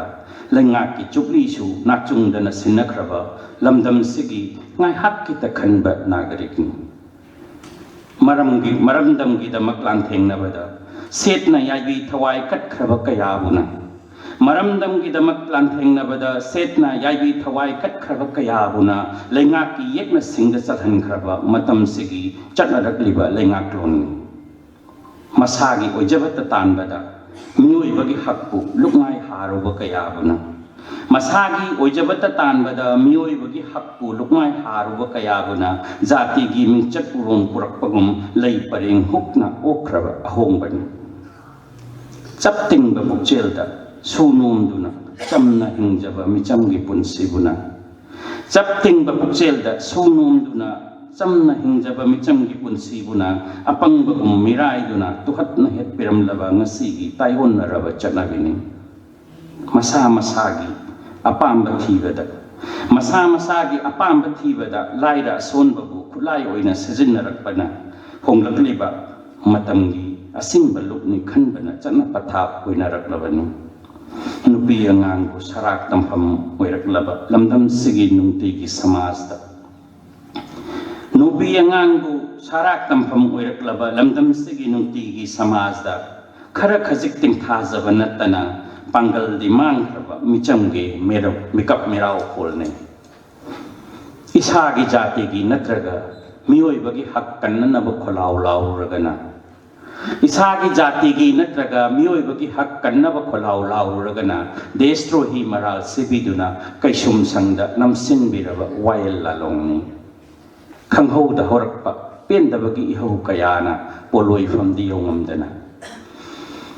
khanghoda horakpa pendabagi ihau kayana poloi famdi yongamdana machin chatpa mamai chumba kayagi sengau lumnafam oikraba matawni wahan thokti khantarudana yelhomi laubana yelhomi shaktam ngakadara haifam khanpham khangde ngasigi achumba su aranba su achumba oikraba matamsida wahan thokti khantarudana yelhomi laubana yelhomi shaktam ngakadara haifam khanpham khangde ngasigi achumba su aranba su achumba oikraba matamsida matausidabu singamda sikrasira aibu matausidabu singamda sikrasira aibu natraga lamdam lana chakkiduna anaubo punsi thirusira hingpham lambi yatlusira mingchat urong talusira natragana leibaksigi ufullakta tinduna iramdam sigi iraicha oina hingduna aisu hingli taklamsira tungi mirolgi achumbagi irik kiklamsira palon kaya namkhaiduna lanbung kaya sulanduna aikhoigi saktam di takningdi aigi saktam temsingna khrasu ijati gi saklong di kaningli aikhoi hingli takninglamle pumna mapwa mokhanai kai khamsa Hunglakliba lamdam sigi haifam tawpham khangraba phibam sida aibana hangjabani hinkisira aibo phajaba saireng makadol tambirami taibu rahman mathangda kauthokjari akhom yandibala lengsinbirapsi Sairengi maming asilebata wathok thokpa aigi ming yaude asilebata changbu yaro hairisibu aibu bhab amta tahanbiupa asiba masing yamanbai Khandok khanjin tawjare hanaga manadre handakti yamna lure hana sunabada siba khaklawi naraga siba di lawti matam khara su lawkhiro bhab tare ko aduga nangdi sisu sipatri sodo pipa holi oxygen thajalu kho narabo ingjaru bike ta kanano ne nangbu lanbi rakliba khena bolai bane miramlen lairamlen anigi wathok ohenganu lairamlenda niyom chumna amutang siraga lao chalo sirakanda lao doctor aise asilaba ka sanghandre aibo amutang ICU de thambiyo laiba ingjege ICU sungam ngamaro yaro ye ICU de koina lairamlaga thoksi dokro hospital sel tale haigero wa amuthon gero upai lekte bondhu sipatra ju siba tabani ikutna di haningdi wakhal nama khaloro nang sidaba su ya daba punna putharaja amne tujina sai hallaga yandibala nang sigi je duhar satpang sapmanare yam nungai je asilai bakka miram nenge se hekta pau khong yabase saireng da thengnariba sumaina ahing batai bangda thengnaraga di nungai ga damne haiba wafam se thamjari mathang da kauthokjari Kenebo Rajkumar lengsin biraksi tenbiri bakwai pumna mabu ꯈꯨꯔꯨꯝꯖꯔꯤ ꯑꯩꯒꯤ ꯁꯩꯔꯦꯡꯒꯤ ꯃꯃꯤꯡ ꯀꯥꯏꯅꯔꯁꯤ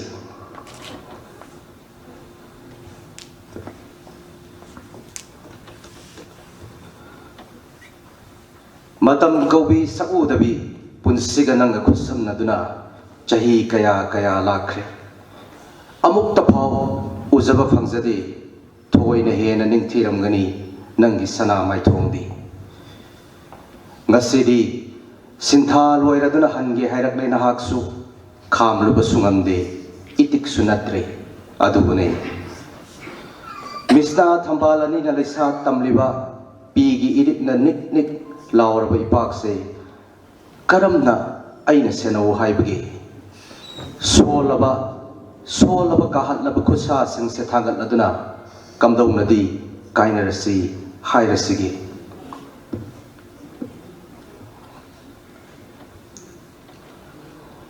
ꯂꯣꯏꯅꯥꯏꯗ꯭ꯔꯕ ꯅꯤꯡꯁꯤꯡꯕꯒꯤ ꯎꯄꯨ ꯑꯁꯤꯃꯗꯤ ꯀꯔꯤꯒꯤ ꯄꯧꯔꯣꯜ ꯂꯣꯟꯗꯨꯅ ꯊꯝꯕꯤꯔꯝꯗꯦ ꯂꯣꯏꯅꯥꯏꯗ꯭ꯔꯕ ꯅꯤꯡꯁꯤꯡꯕꯒꯤ ꯎꯄꯨ ꯑꯁꯤꯃꯗꯤ ꯀꯔꯤꯒꯤ ꯄꯧꯔꯣꯜ ꯂꯣꯟꯗꯨꯅ ꯊꯝꯕꯤꯔꯝꯗꯦ ꯋꯥꯛꯆꯤꯡꯒꯤ ꯀꯨꯝꯗꯝꯕꯗ ꯈꯟꯈꯤ ꯁꯤꯗ ꯌꯥꯏ ꯅꯥꯗ ꯌꯥꯏꯒꯤ ꯃꯁꯛ ꯑꯣꯏꯔꯕ ꯅꯣꯡꯂꯤꯛꯁꯤꯡꯗꯨꯅ ꯇꯥꯏꯔꯦꯟ ꯄꯨꯡꯐꯥꯏꯒꯤ ꯁꯛꯂꯣꯟ ꯂꯧꯔꯗꯨꯅ ꯄꯤꯛꯇꯛ ꯆꯦꯡꯇꯛꯄ ꯆꯤꯡꯂꯩꯄꯥꯛꯁꯦ ꯁꯅꯥ ꯂꯩꯕꯥꯛꯁꯦ ꯁꯣꯏꯗꯅ ꯁꯦꯡꯗꯣꯛꯄꯤꯔꯛꯈꯤꯅꯤ ꯑꯗꯨꯕꯨ ꯊꯣꯛꯈꯤꯗꯦ ꯅꯍꯥꯛ ꯂꯥꯛꯈꯤꯗꯦ ꯅꯍꯥꯛ ꯌꯧꯔꯛꯈꯤꯗꯦ ꯑꯁꯤꯠ ꯑꯋꯥꯡꯊꯥꯒꯤ ꯀꯉꯥꯎꯅꯔꯕ ꯃꯥꯂꯪꯗ ꯂꯣꯏꯅꯔꯛꯈꯤ ꯃꯣꯟ ꯁꯤꯈꯥꯒꯤ ꯈꯣꯟꯖꯦꯜ ꯄꯨꯡ ꯖꯥꯜꯒꯤ ꯃꯈꯣꯜ ꯑꯉꯥꯡꯁꯤꯡꯅ ꯁꯤꯊ ꯀꯞꯂꯛꯄ ꯑꯃꯨꯛꯁꯨ ꯌꯨꯝꯕꯨꯔꯝꯕꯤꯁꯤꯡꯒꯤ ꯇꯦꯡꯊꯥꯈꯣꯜ ꯎꯖꯅꯤꯡꯗꯕ ꯈꯣꯏꯗꯥꯖꯗꯕ ꯀꯜꯂꯛꯆꯗꯕ ꯄꯣꯂꯣꯏꯕꯒꯤ ꯃꯨꯔꯩꯅꯕ ꯃꯩꯈꯨ ꯂꯣꯏꯕ ꯈꯝꯕ ꯅꯥꯏꯗ꯭ꯔꯕ ꯑꯉꯧꯕ ꯃꯆꯨꯒꯤ ꯐꯤꯖꯣꯜꯗ ꯅꯨꯡꯍꯤꯠꯅꯅ ꯆꯠꯂꯤꯕꯁꯤꯡ ꯅꯨꯄꯤꯁꯤꯡꯒꯤ ꯄꯨꯡꯉꯧ ꯐꯅꯦꯛ ꯌꯥꯁꯪꯂꯛꯄꯗ ꯃꯣꯡꯐꯝꯗ ꯉꯥꯜꯂꯤꯕ ꯊꯥꯎꯃꯩ ꯑꯔꯥꯞꯄꯗ ꯑꯅꯛꯄꯗ ꯅꯣꯡꯊꯥꯡꯒꯨꯝꯅ ꯉꯥꯟꯈꯤ ꯑꯈꯥꯛ ꯑꯔꯥꯎꯒꯨꯝꯅ ꯈꯣꯟꯖꯦꯜ ꯅꯥꯏꯈꯤ ꯅꯣꯡꯁꯨ ꯆꯨꯔꯛꯈꯤꯗꯦ ꯑꯍꯣꯏꯅꯗꯨꯝ ꯏꯆꯦꯜ ꯄꯤꯛꯂꯕ ꯇꯨꯔꯦꯜꯗ ꯏꯒ ꯌꯥꯟꯁꯤꯟꯅꯔꯕ ꯏꯁꯤꯡꯅ ꯏꯆꯦꯜ ꯑꯣꯜꯂꯗꯨꯅ ꯂꯣꯛꯇꯥꯛ ꯇꯝꯅ ꯆꯦꯟꯊꯔꯛꯈꯤ ꯐꯥꯏꯔꯦꯜ ꯅꯪꯁꯨ ꯀꯦꯀꯨ ꯂꯣꯠꯈꯤ ꯍꯪꯒꯥꯝ ꯃꯄꯥꯜ ꯎꯈꯤꯗꯦ ꯂꯩꯀꯪ ꯂꯥꯒꯨꯝ ꯁꯟꯗꯣꯛꯇꯨꯅ ꯂꯩꯈꯤ ꯇꯝꯄꯥꯛꯀꯤ ꯂꯕꯨꯛꯁꯤꯡ ꯑꯀꯪꯕ ꯎꯅꯥꯁꯤꯡꯒꯤ ꯃꯔꯛꯇ ꯍꯩꯖꯥꯄꯦꯠ ꯃꯍꯩꯁꯤꯡ ꯃꯨꯟꯕ ꯉꯝꯈꯤꯗꯦ ꯈꯨꯡꯒꯪꯒꯤ ꯁꯂꯝ ꯇꯥꯕ ꯂꯝꯕꯤꯗ ꯅꯋꯥ ꯑꯉꯥꯡꯁꯤꯡꯒꯤ ꯎꯔꯥꯎꯕꯒꯤ ꯈꯣꯟꯖꯦꯜ ꯇꯥꯈꯤꯗꯦ ꯁꯟꯖꯥꯕꯨꯡꯒꯤ ꯄꯥꯛꯂꯕ ꯂꯝꯄꯥꯛꯇ ꯊꯣꯡꯒꯥꯜꯒꯤ ꯑꯍꯥꯡꯕ ꯎꯐꯨꯜꯂꯛꯇ ꯅꯨꯄꯤ ꯃꯆꯥ ꯑꯃꯠꯇꯅ ꯈꯨꯂꯣꯛꯄꯤꯁꯨ ꯁꯥꯟꯅꯈꯤꯗꯦ ꯑꯀꯤꯕꯅ ꯌꯣꯝꯁꯤꯟꯈꯤ ꯌꯦꯡꯊꯤꯅꯕꯒꯤ ꯂꯩꯆꯤꯜꯅ ꯀꯨꯡꯅ ꯊꯥꯗꯨꯅꯇ ꯂꯩꯈꯤ ꯇꯝꯄꯥꯛꯀꯤ ꯈꯨꯡꯒꯪꯁꯤꯡꯁꯨ ꯁꯍꯔꯁꯤꯡꯁꯨ ꯆꯦꯛꯂꯥ ꯁꯪꯒꯨꯅ ꯏꯁꯩ ꯁꯛꯂꯝꯕ ꯆꯤꯡꯁꯥꯡ ꯄꯔꯦꯡꯁꯤꯡꯁꯨ ꯊꯣꯠ ꯃꯦꯡꯅ ꯄꯨꯟꯁꯤꯒꯤ ꯃꯆꯨ ꯂꯣꯛꯆꯔꯛꯂꯤꯕꯤ ꯒꯨꯂꯥꯞꯒꯨꯝ ꯂꯩꯍꯥꯎꯒꯨꯝ ꯇꯈꯦꯜꯂꯩꯒꯨꯝ ꯂꯩꯁꯛ ꯂꯩꯁꯨ ꯅꯤꯡꯊꯤꯕꯁꯤꯡꯗꯨꯅ ꯌꯥꯎꯁꯪ ꯊꯥꯕꯨꯝꯗꯕꯨ ꯉꯥꯏꯖꯔꯛꯄ ꯊꯥꯕꯜꯒꯤ ꯇꯥꯟꯊꯥꯗ ꯑꯄꯣꯝꯕ ꯊꯃꯣꯏꯅ ꯂꯩꯁꯥꯠ ꯇꯝꯖꯒꯅꯤ ꯈꯟꯖꯔꯝꯕ ꯉꯝꯅꯃꯛ ꯈꯣꯟꯖꯦꯜ ꯊꯣꯛꯈꯤꯗꯦ ꯅꯥꯀꯊꯦꯡꯒꯤ ꯁꯩꯍꯦꯛ ꯐꯥꯎꯕ ꯇꯥꯈꯤꯗꯦ ꯍꯥꯏꯔꯝꯃꯨ ꯑꯃꯨꯛꯇꯗꯤ ꯀꯥꯏꯅꯕꯅ ꯐꯤꯖꯤꯗ ꯌꯥꯗꯨꯅ ꯂꯩꯔꯕꯤ ꯀꯨꯝꯖꯥ ꯅꯪꯕꯨ ꯆꯦꯡꯖꯦꯜ ꯂꯣꯏꯔꯛꯂꯕꯤ ꯍꯥꯏꯔꯝꯃꯨ ꯑꯃꯨꯛꯇꯗꯤ ꯀꯥꯏꯅꯕꯅ ꯐꯤꯖꯤꯗ ꯌꯥꯗꯨꯅ ꯂꯩꯔꯕꯤ ꯀꯨꯝꯖꯥ ꯅꯪꯕꯨ ꯆꯦꯡꯖꯦꯜ ꯂꯣꯏꯔꯕꯤ ꯀꯔꯤ ꯃꯇꯧꯕꯨ ꯀꯧꯕꯒꯦ ꯅꯨꯃꯤꯠꯁꯤꯡꯁꯤꯕꯨ ꯁꯖꯤꯕꯨꯒꯤ ꯀꯣꯝꯕꯤꯔꯩ ꯈꯣꯡꯒꯨꯃꯦꯂꯩ ꯆꯩꯔꯥꯎꯁꯤꯡꯒꯤ ꯋꯥꯔꯤ ꯁꯤꯡꯕꯨꯜ ꯑꯅꯧꯕ ꯆꯍꯤꯒꯤ ꯃꯊꯦꯜ ꯂꯨꯀꯣꯏꯁꯤꯡ ꯀꯗꯥꯏꯗ ꯂꯣꯠꯁꯤꯟꯗꯨꯅ ꯊꯝꯕꯤꯔꯝꯕꯒꯦ ꯅꯍꯥꯛꯅ ꯊꯦꯛ ꯈꯣꯏꯅ ꯅꯤꯡꯇꯝꯅ ꯄꯥꯏꯔꯤꯕ ꯇꯦꯂꯪꯒꯥꯁꯤꯡꯒꯤ ꯃꯔꯛꯇ ꯀꯔꯤꯒꯤ ꯑꯆꯥꯛꯄ ꯃꯩꯔꯤꯁꯤꯡꯅ ꯇꯦꯝꯁꯤꯟꯅꯈꯤꯕꯅꯣ ꯄꯦꯅꯥꯒꯤ ꯁꯍꯦꯛꯅ ꯌꯀꯥꯏꯖꯕ ꯂꯝꯗꯝꯁꯤꯗ ꯎꯃꯪ ꯂꯥꯏ ꯍꯔꯥꯎꯕꯒꯤ ꯁꯦꯡꯂꯕ ꯈꯣꯟꯖꯦꯜ ꯐꯥꯎ ꯃꯃꯤ ꯃꯨꯠꯈꯤꯗꯣ ꯅꯍꯥꯛꯀꯤ ꯅꯁꯥꯏꯒꯣꯟꯗ ꯃꯗꯨꯒꯤꯗꯃꯛꯂ ꯑꯍꯤꯡꯒꯤ ꯁꯛꯄꯤꯁꯤꯡꯅ ꯅꯨꯡꯊꯤꯜ ꯄꯣꯄꯣꯞꯇ ꯃꯥꯏꯀꯩ ꯈꯪꯗꯅ ꯀꯉꯥꯎꯅꯅ ꯄꯥꯏꯊꯣꯔꯛꯂꯤꯕ ꯉꯁꯤꯁꯨ ꯑꯇꯤꯌꯥꯁꯦ ꯑꯃꯨꯕ ꯃꯆꯨꯒꯤ ꯁꯛꯄꯤꯗꯅ ꯄꯤꯛ ꯊꯜꯂꯔꯤ ꯍꯧꯈꯤ ꯂꯣꯏꯈꯤ ꯑꯍꯣꯡꯕ ꯌꯥꯎꯗꯅ ꯁꯖꯤꯕꯨ ꯀꯥꯂꯦꯟ ꯏꯉꯥ ꯏꯉꯦꯟ ꯑꯃꯠꯇ ꯑꯣꯏꯈꯤ ꯊꯋꯥ ꯂꯥꯡꯕꯟꯁꯨ ꯊꯃꯣꯏ ꯀꯅꯥꯒꯤ ꯂꯣꯌꯨꯝꯗ ꯅꯥꯎꯊꯤ ꯁꯥꯖꯕꯁꯨ ꯉꯝꯈꯤꯗꯦ ꯃꯤꯔꯥꯒꯤ ꯊꯥꯕꯜꯅ ꯃꯤꯔꯥ ꯃꯍꯥꯛꯀꯤ ꯁꯅꯥꯔꯩꯅ ꯏꯊꯥꯅꯨꯡꯗ ꯃꯊꯥꯅꯨꯡꯗ ꯆꯦꯠꯅ ꯅꯥꯀꯣꯟꯖꯅ ꯄꯨꯔꯤꯕꯁꯤꯡꯁꯦ ꯉꯝꯅꯃꯛ ꯆꯩꯅꯥꯅꯤ ꯁꯦꯠꯅ ꯈꯥꯏꯅꯕꯒꯤ ꯆꯩꯅꯥꯅꯤ ꯀꯣꯔꯧ ꯃꯩꯁꯥꯗ ꯀꯦꯝꯂꯕ ꯂꯥꯡꯕꯜ ꯃꯍꯥꯛꯀꯤ ꯃꯥꯏꯊꯣꯡꯅꯁꯨ ikai firuk kum kibani hiang gagi matau tabu uzabada ningol pudingi khazaida sinthaki loinai draba pirang wamai gumna saktuna talaiki pukningda sola binuzagi tamhauraba mapam lamdam tabu yengzana hairamu amuktari kaina bana fizi da yanduna leirabi kumjanang busingzel loirabi hairamu amuktadi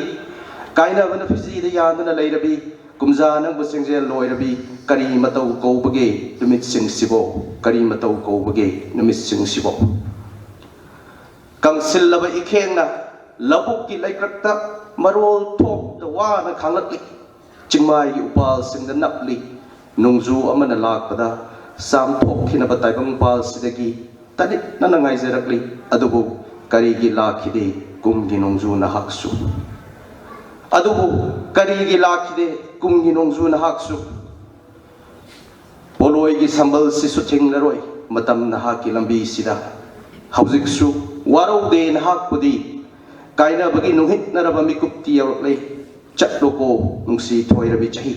tambiramu punsigi kunjil da sanglaklibi sapudribi chahi magi mafamda yaning tha khujo pubiraknaba aikhoi gi damak thadoklabani aikhoi gi khusa singsina nahaki khusa singse puduna chapikho loisin banaidraba awa chaina khol khuding se yekda yengchina bagi wari khuding su wang magi torban da thambiramu ngam namak tek ta kaidana halloko chana toirabi halloko kainarasi punama puthagachari ngasi de gidi loiragadaba sahi sida thokiba thokhningdaba thodo kayabu ningsinguraga saithajaraga iba sayini adu loiselakpadadi sigumba sahi sima oidaba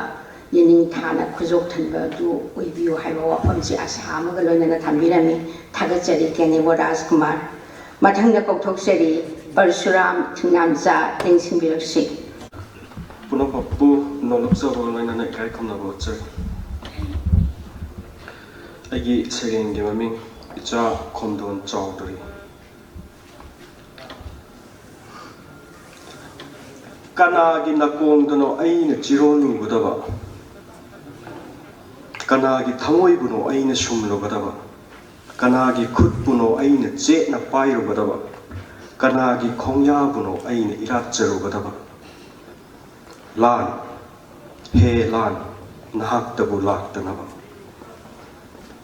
Naya Sinjang Jawraba Nakut Lishing Long Lava Nakung Koti na Tin Bada Nikle Tamoy na Se Kai Maikay Kang the Jenere Mama Oi Bishing Hanga Mikap na Nile Taibang Mirol Tadribashing Shola Narabashing na Tingap Ipai Ho O Tagai the Chen na Lord Gani Iko Ko Lavalam Hang Sida Lan gi kholau lauduna lanbung kari balan miyo lepko amuktang nahaki khongtham lan gi lanbung thilliba chokri phamma phamnai bo lepiko amuktang nahaki pungjei yengbiyo pikliba chagi luraba mitluda tari taibang pan asili minam sori yaudraba ningthiba phajaba shumhatba nungsibagi mani Ipadi pena yeng kige mikup amatang ngai biko icha khumdon chawdari kuramjari pramok thokliba lan asida yumpham oiba sayengni lan maraktabu lan gi sayeng idana kari sayeng igani haibadu ningsingai mathangda kokthokchari aroibasidi asigi khomdon langiba aiba haijaba tare Devdas Mairimbam Tengsingbiraksi Aigi Sarengi Maming Machudagi Konjen Loibi Chingchangumna Sangna ꯂꯥꯛꯏ ꯃꯤꯌꯥꯝ ꯑꯩꯒꯤ ꯅꯨꯡꯁꯤꯔꯕ ꯃꯤꯌꯥꯝ ꯂꯣꯏꯕꯤ ꯆꯤꯡꯁꯥꯡꯒꯨꯝꯅ ꯁꯥꯡꯅ ꯂꯥꯛꯏ ꯃꯤꯌꯥꯝ ꯑꯩꯒꯤ ꯅꯨꯡꯁꯤꯔꯕ ꯃꯤꯌꯥꯝ ꯉꯥꯡꯂꯩꯅꯕ ꯋꯥꯛꯊꯥꯡꯅꯕ ꯃꯆꯨ ꯅꯠꯇꯅ ꯎꯗꯦ ꯑꯁꯪꯕ ꯃꯆꯨꯗꯤ ꯑꯃꯠꯇ ꯉꯥꯡꯂꯩꯅꯕ ꯋꯥꯛꯊꯥꯡꯅꯕ ꯃꯆꯨ ꯅꯠꯇꯅ ꯎꯗꯦ ꯑꯁꯪꯕ ꯃꯆꯨꯗꯤ ꯑꯃꯠꯇ ꯍꯥꯏ ꯀꯅꯥ ꯑꯃꯅ ꯄꯣꯈꯥꯏꯒꯗꯧꯔꯕ ꯃꯩꯒꯤ ꯆꯤꯡꯒꯤ ꯃꯆꯨꯅꯤ ꯍꯥꯏ ꯀꯅꯥ ꯑꯃꯅ ꯉꯔꯪ ꯉꯔꯪ ꯉꯪꯂꯤꯕ ꯅꯣꯡꯁꯥꯒꯤ ꯃꯆꯨꯅꯤ ꯍꯥꯏ ꯀꯅꯥ ꯑꯃꯅ ꯄꯣꯈꯥꯏꯒꯗꯧꯔꯕ ꯃꯩꯒꯤ ꯆꯤꯡꯒꯤ ꯃꯆꯨꯅꯤ ꯍꯥꯏ ꯀꯅꯥ ꯑꯃꯅ ꯉꯔꯪ ꯉꯔꯪ ꯉꯪꯂꯤꯕ ꯅꯣꯡꯁꯥꯒꯤ ꯃꯆꯨꯅꯤ ꯑꯃꯨꯛꯁꯨ ꯂꯦꯞꯄꯤ ꯃꯤꯌꯥꯝ ꯑꯩꯒꯤ ꯅꯨꯡꯁꯤꯖꯔꯕ ꯃꯤꯌꯥꯝ ꯂꯣꯏꯕꯤ ꯆꯤꯡꯒꯨꯝ ꯂꯦꯡꯗꯅ ꯈꯣꯡꯐꯝ ꯆꯦꯠꯅ ꯂꯦꯞꯂꯤꯕ ꯂꯥꯟꯃꯤꯒꯨꯝ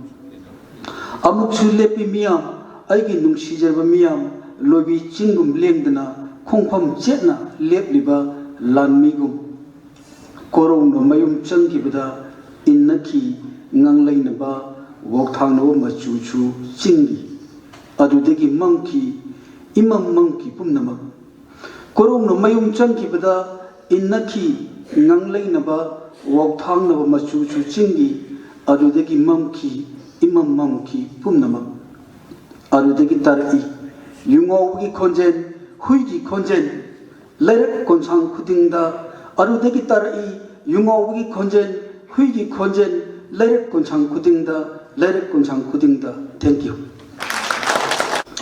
ngasigi anishuba sessionda tayanjam jainta poetry award phanglagadaba devdas mayambamgi saging phajaba mukotol tambirami thagachari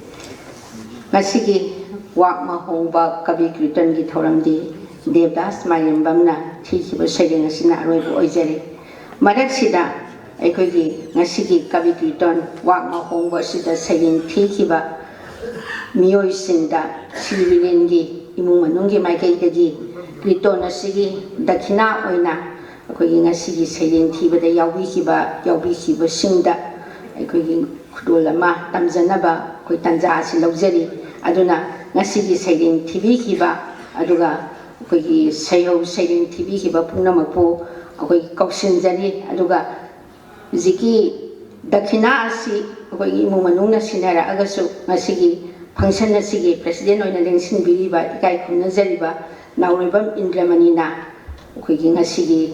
dakhina asi saging thibiriba singda khudol tambina ba hangajari aduna aikogi saging thikiba sing asi serial naina kokthokjarake aikogi lengsin birakna ba hangajari ahanbada sayau saging thibikiba nangbam nabagi sor lengsin biraksi mathangda kokthokjari kabigi masu dungo kalpa bitha lengsin biraksi aikogi saging khudol tambikiba arke bhuvan sana lengthok biraksi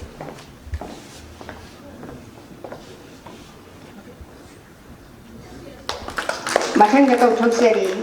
moirangthem borkenya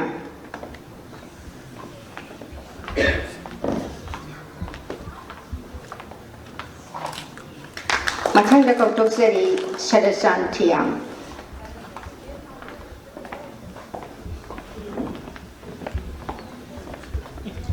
mathangda lengsin biraksi Lanboi Kaboi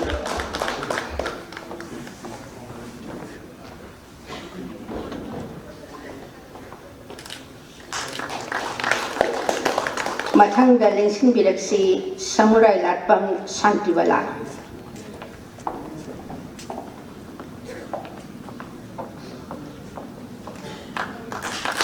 mathangda hangajari Doneshwar Konsam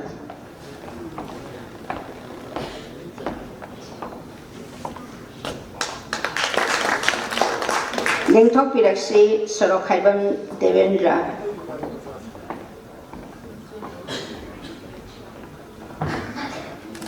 lengsin biraksi Rita Thoksom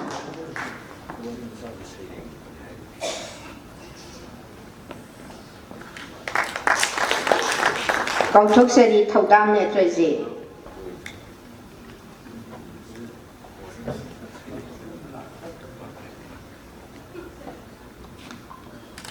Paulim Umbi Sunitibala Lingsinbiraksi.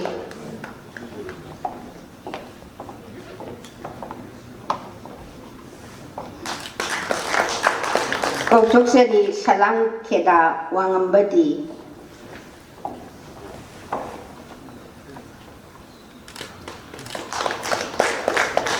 Mathang Lingsinbiraksi Taibur Rahman.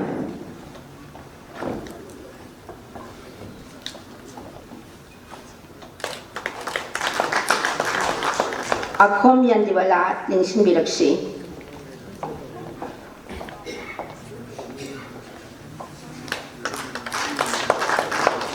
Mathang Kautoksedi Kenebo Rajkumar.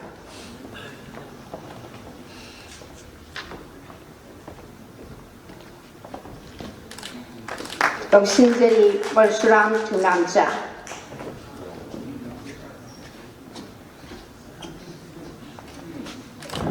Aroibo in a Lingsin Biranga Hungachari Devdas Mairembam.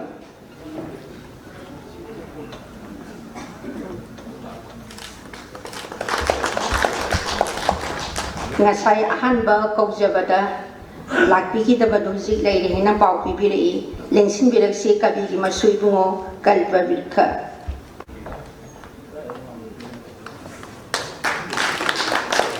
Hagatari, President Pampam the Lingsin Bina Hangatari.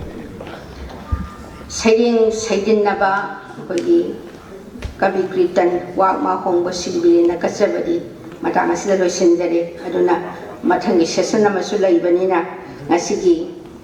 Kuigi Geso Onagi Pampam Lang the Lingsin Believer Ikai Kunazeribi, Professor Poism Santibla Devina, Nasigi Toram Masida, Geso Onagi Waro Bibina Hangatseri, Lingsin Bilexi, Professor Poism Santibla Devi. Nasi Naharon Site Premi Samiti Impalna Silanduna Kuigi Aikidraba Mungtombam Sri Birena Kasaramba Kabi Kirtanasi. Tara Suba Toramoina Pangtok Liba Toramasigi Dies the Lingsin Biliba Sigeski Pampam Lang the Lingsin Biliba Kai Kunazaraba Sri Longjam Joy Chandra President Manipuri Site Parisat Impal Amadi Toramasigi Toramapu in a Lingsin Biliba Kai Kunazaraba Nauroibam Indramani Naharun Site Premi Samitigi President ki thau pubiriba oja anibu ahanba maktada kai khunaba uchabaga loinana ikokno na khoramjari amadi saireng pabi khriba khogi miyoi 13 ki manungda amadi lapi khidre kabi 13 kai khunaba uchari ikokno na khoramjari amadi mangda gengsin biriba oja guru lai guru Maruk Mapang Puna Makusu, Ikona no Kurumzari. I Kaisu Toidok Bahaninga Lajete Sri Biren, Equina Toidokna Sakang Naraba, Modern Kabigi, Manung da Mayamna, Hena, Kabisibu, Sakang Nariba, Aduga, Kabigi, Aroiba, Unsigi Tankaktana, Netivism Sida Sangsin Kiba, Kabini. Mahaki sayeng manga phungam bagi manungda tolaba sadu ki wakhal masina imphal ki wari ni haiba ani sida yamna akan ba wahai sijinna duna sayeng gi tangkak ama sayeng haiba se asumna oigadabani haiba sayeng gi manifesto semamba adugumba kabini aduga amu mapal naidaba sida ai sanagi kaira haiba lairik ani sidana metaphysical oina sangsin kiba adugumba kabini aduga chatloi ko ai mafam kadai da su haiba aroiba saireng gi lairik sidana netivism da sangsin kiba maithong yamba adugumba kabi yamani kabi si saireng da natana wari masada drama da magi thoidokpa mafam amalai adugu matang sidadi ai pusinjadre auna kabi na khanjaramiba amna maru oiba Aikoina Kabi Kirtan Haibasi Yumda Ozana Lairingaidagi Yamna Asingba Tauram Amoina Pangtokpa Asi Tingnaja Hawi Aduna Saireng Iba Mi Singsi Masigi Tonganba Mapam Ama Yamna Sienglaba Adugumba ꯊꯧꯔꯝ ꯑꯃ ꯑꯣꯏꯅ ꯄꯥꯡꯊꯣꯛꯀꯗꯕꯅꯤ ꯍꯥꯏꯕꯁꯦ ꯑꯣꯖꯥꯅ ꯑꯩꯈꯣꯏꯗ ꯎꯠꯄꯤꯔꯝꯕꯅꯤ ꯃꯔꯨꯑꯣꯏꯅ ꯁꯩꯔꯦꯡ ꯍꯥꯏꯕꯁꯦ ꯑꯩꯈꯣꯏꯗ ꯃꯤꯑꯣꯏꯕꯗ ꯑꯗꯨꯝ ꯌꯥꯎꯗꯅ ꯂꯩꯖꯔꯝꯕ ꯑꯗꯨꯒꯨꯝꯕ ꯋꯥꯈꯜꯒꯤ ꯄꯣꯠꯊꯣꯛ ꯑꯃꯈꯛꯅꯤ ꯂꯝꯌꯥꯟꯈꯤꯕ ꯀꯕꯤ ꯃꯣꯗꯔꯟ ꯀꯕꯤꯁꯤꯡ ꯅꯠꯇꯅ ꯑꯩꯈꯣꯏꯒꯤ ꯑꯍꯥꯟꯕ ꯀꯕꯤ ꯑꯣꯏꯕ ꯃꯤꯅꯀꯦꯇꯟꯅ ꯀꯨꯝꯊꯔꯛꯎ ꯅꯣꯡꯒꯨꯝ ꯂꯈꯣꯗꯗꯅ ꯍꯥꯏꯔꯤꯕ ꯀꯕꯤꯁꯤꯡꯁꯤ ꯑꯩꯈꯣꯏꯒꯤ ꯑꯁꯩꯕ ꯄꯦꯅꯥ ꯁꯛꯄꯁꯤꯡ ꯆꯤꯟꯕꯨꯡꯗ ꯑꯣꯔꯦꯜꯗ ꯊꯝꯃꯝꯕ ꯃꯌꯥꯝꯁꯤꯅꯤ ꯑꯗꯨꯒꯨꯝꯕ ꯀꯕꯤꯁꯤꯡ ꯑꯗꯨꯕꯨ ꯏꯀꯥꯏ ꯈꯨꯝꯅꯕ ꯎꯠꯄꯒꯤ ꯋꯥꯈꯜ ꯑꯃ ꯑꯣꯖꯥꯅ ꯍꯧꯗꯣꯛꯇꯅ ꯀꯕꯤ ꯀꯤꯔꯇꯟꯅꯗꯅ ꯇꯧꯔꯝꯃꯤꯕꯁꯤ ꯑꯩꯈꯣꯏ ꯃꯅꯤꯄꯨꯔꯤ ꯁꯥꯍꯤꯇ꯭ꯌꯒꯤ ꯑꯣꯏꯅꯗꯤ ꯌꯥꯝꯅ ꯆꯥꯎꯊꯣꯛꯆꯅꯤꯡꯉꯥꯏ ꯑꯣꯏꯕ ꯌꯥꯝꯅ ꯃꯔꯨꯑꯣꯏꯕ ꯗꯥꯟ ꯑꯃ ꯇꯧꯔꯝꯃꯕꯅꯤ ꯑꯗꯨꯅ ꯑꯩ ꯈꯟꯖꯩ ꯑꯗꯨꯅ ꯑꯁꯤꯒꯨꯝꯕ ꯊꯧꯔꯝ ꯑꯁꯤꯗ ꯑꯩꯅ ꯀꯔꯤꯁꯨ ꯍꯥꯏꯖꯅꯤꯡꯉꯥꯏ ꯂꯩꯇꯦ ꯑꯩ ꯇꯦꯟꯁꯤꯟꯖꯒꯦ ꯑꯗꯨꯕꯨ ꯑꯩꯅ ꯀꯕꯤ ꯀꯤꯔꯇꯟꯁꯤ ꯈꯟꯖꯔꯨꯕ ꯃꯇꯝꯗ ꯑꯣꯖꯥꯒꯤ ꯃꯐꯝꯗ ꯀꯠꯀꯗꯕꯁꯤ ꯀꯤꯔꯇꯟꯁꯤ ꯑꯩ ꯋꯥꯍꯩ ꯑꯣꯏꯅ ꯑꯩꯈꯣꯏ ꯁ꯭ꯄꯤꯆ ꯑꯣꯏꯅ ꯉꯥꯡꯕꯒꯤ ꯃꯍꯨꯠꯇ ꯁꯩꯔꯦꯡ ꯑꯃ ꯑꯣꯏꯅ ꯀꯠꯄꯅ ꯍꯦꯟꯅ ꯆꯨꯝꯒꯗ꯭ꯔꯥꯗꯅ ꯈꯟꯖꯗꯅ ꯁꯩꯔꯦꯡ ꯑꯃꯈꯛꯇꯤ ꯑꯩ ꯏꯖꯔꯛꯏ ꯃꯁꯤ ꯑꯩꯈꯣꯏ ꯄ꯭ꯔꯁꯤꯗꯦꯟꯒꯤ ꯑꯌꯥꯕ ꯂꯧꯖꯔꯒ ꯁꯩꯔꯦꯡꯁꯤ ꯄꯥꯊꯣꯛꯑꯒ ꯑꯩꯒꯤ ꯁ꯭ꯄꯤꯆꯁꯦ ꯂꯣꯏꯁꯤꯟꯖꯒꯦ ꯁꯩꯔꯦꯡꯒꯤ ꯃꯃꯤꯡ ꯂꯩꯁꯦꯝ ꯏꯁꯩ ꯇꯠꯇꯅ ꯇꯥꯔꯤ ꯏꯁꯩꯒꯤ ꯁꯨꯔ ꯑꯃ ꯈꯪꯗꯦ ꯃꯥꯂꯪꯕ ꯅꯨꯡꯁꯤꯠꯀꯤ ꯁꯍꯨꯝꯗꯔ ꯂꯩꯔꯥꯡꯒꯤ ꯂꯩꯀꯥꯅꯨꯡꯗꯒꯤꯔ ꯑꯅꯧꯕ ꯃꯌꯣꯜꯒꯤ ꯎꯅꯥꯔꯛꯇꯔ ꯇꯠꯇꯅ ꯉꯥꯎꯍꯜꯂꯤ ꯏꯁꯩꯒꯤ ꯁꯨꯔꯁꯤꯅ ꯀꯧꯒꯗ꯭ꯔꯅꯦ ꯏꯁꯩꯁꯤꯕꯨ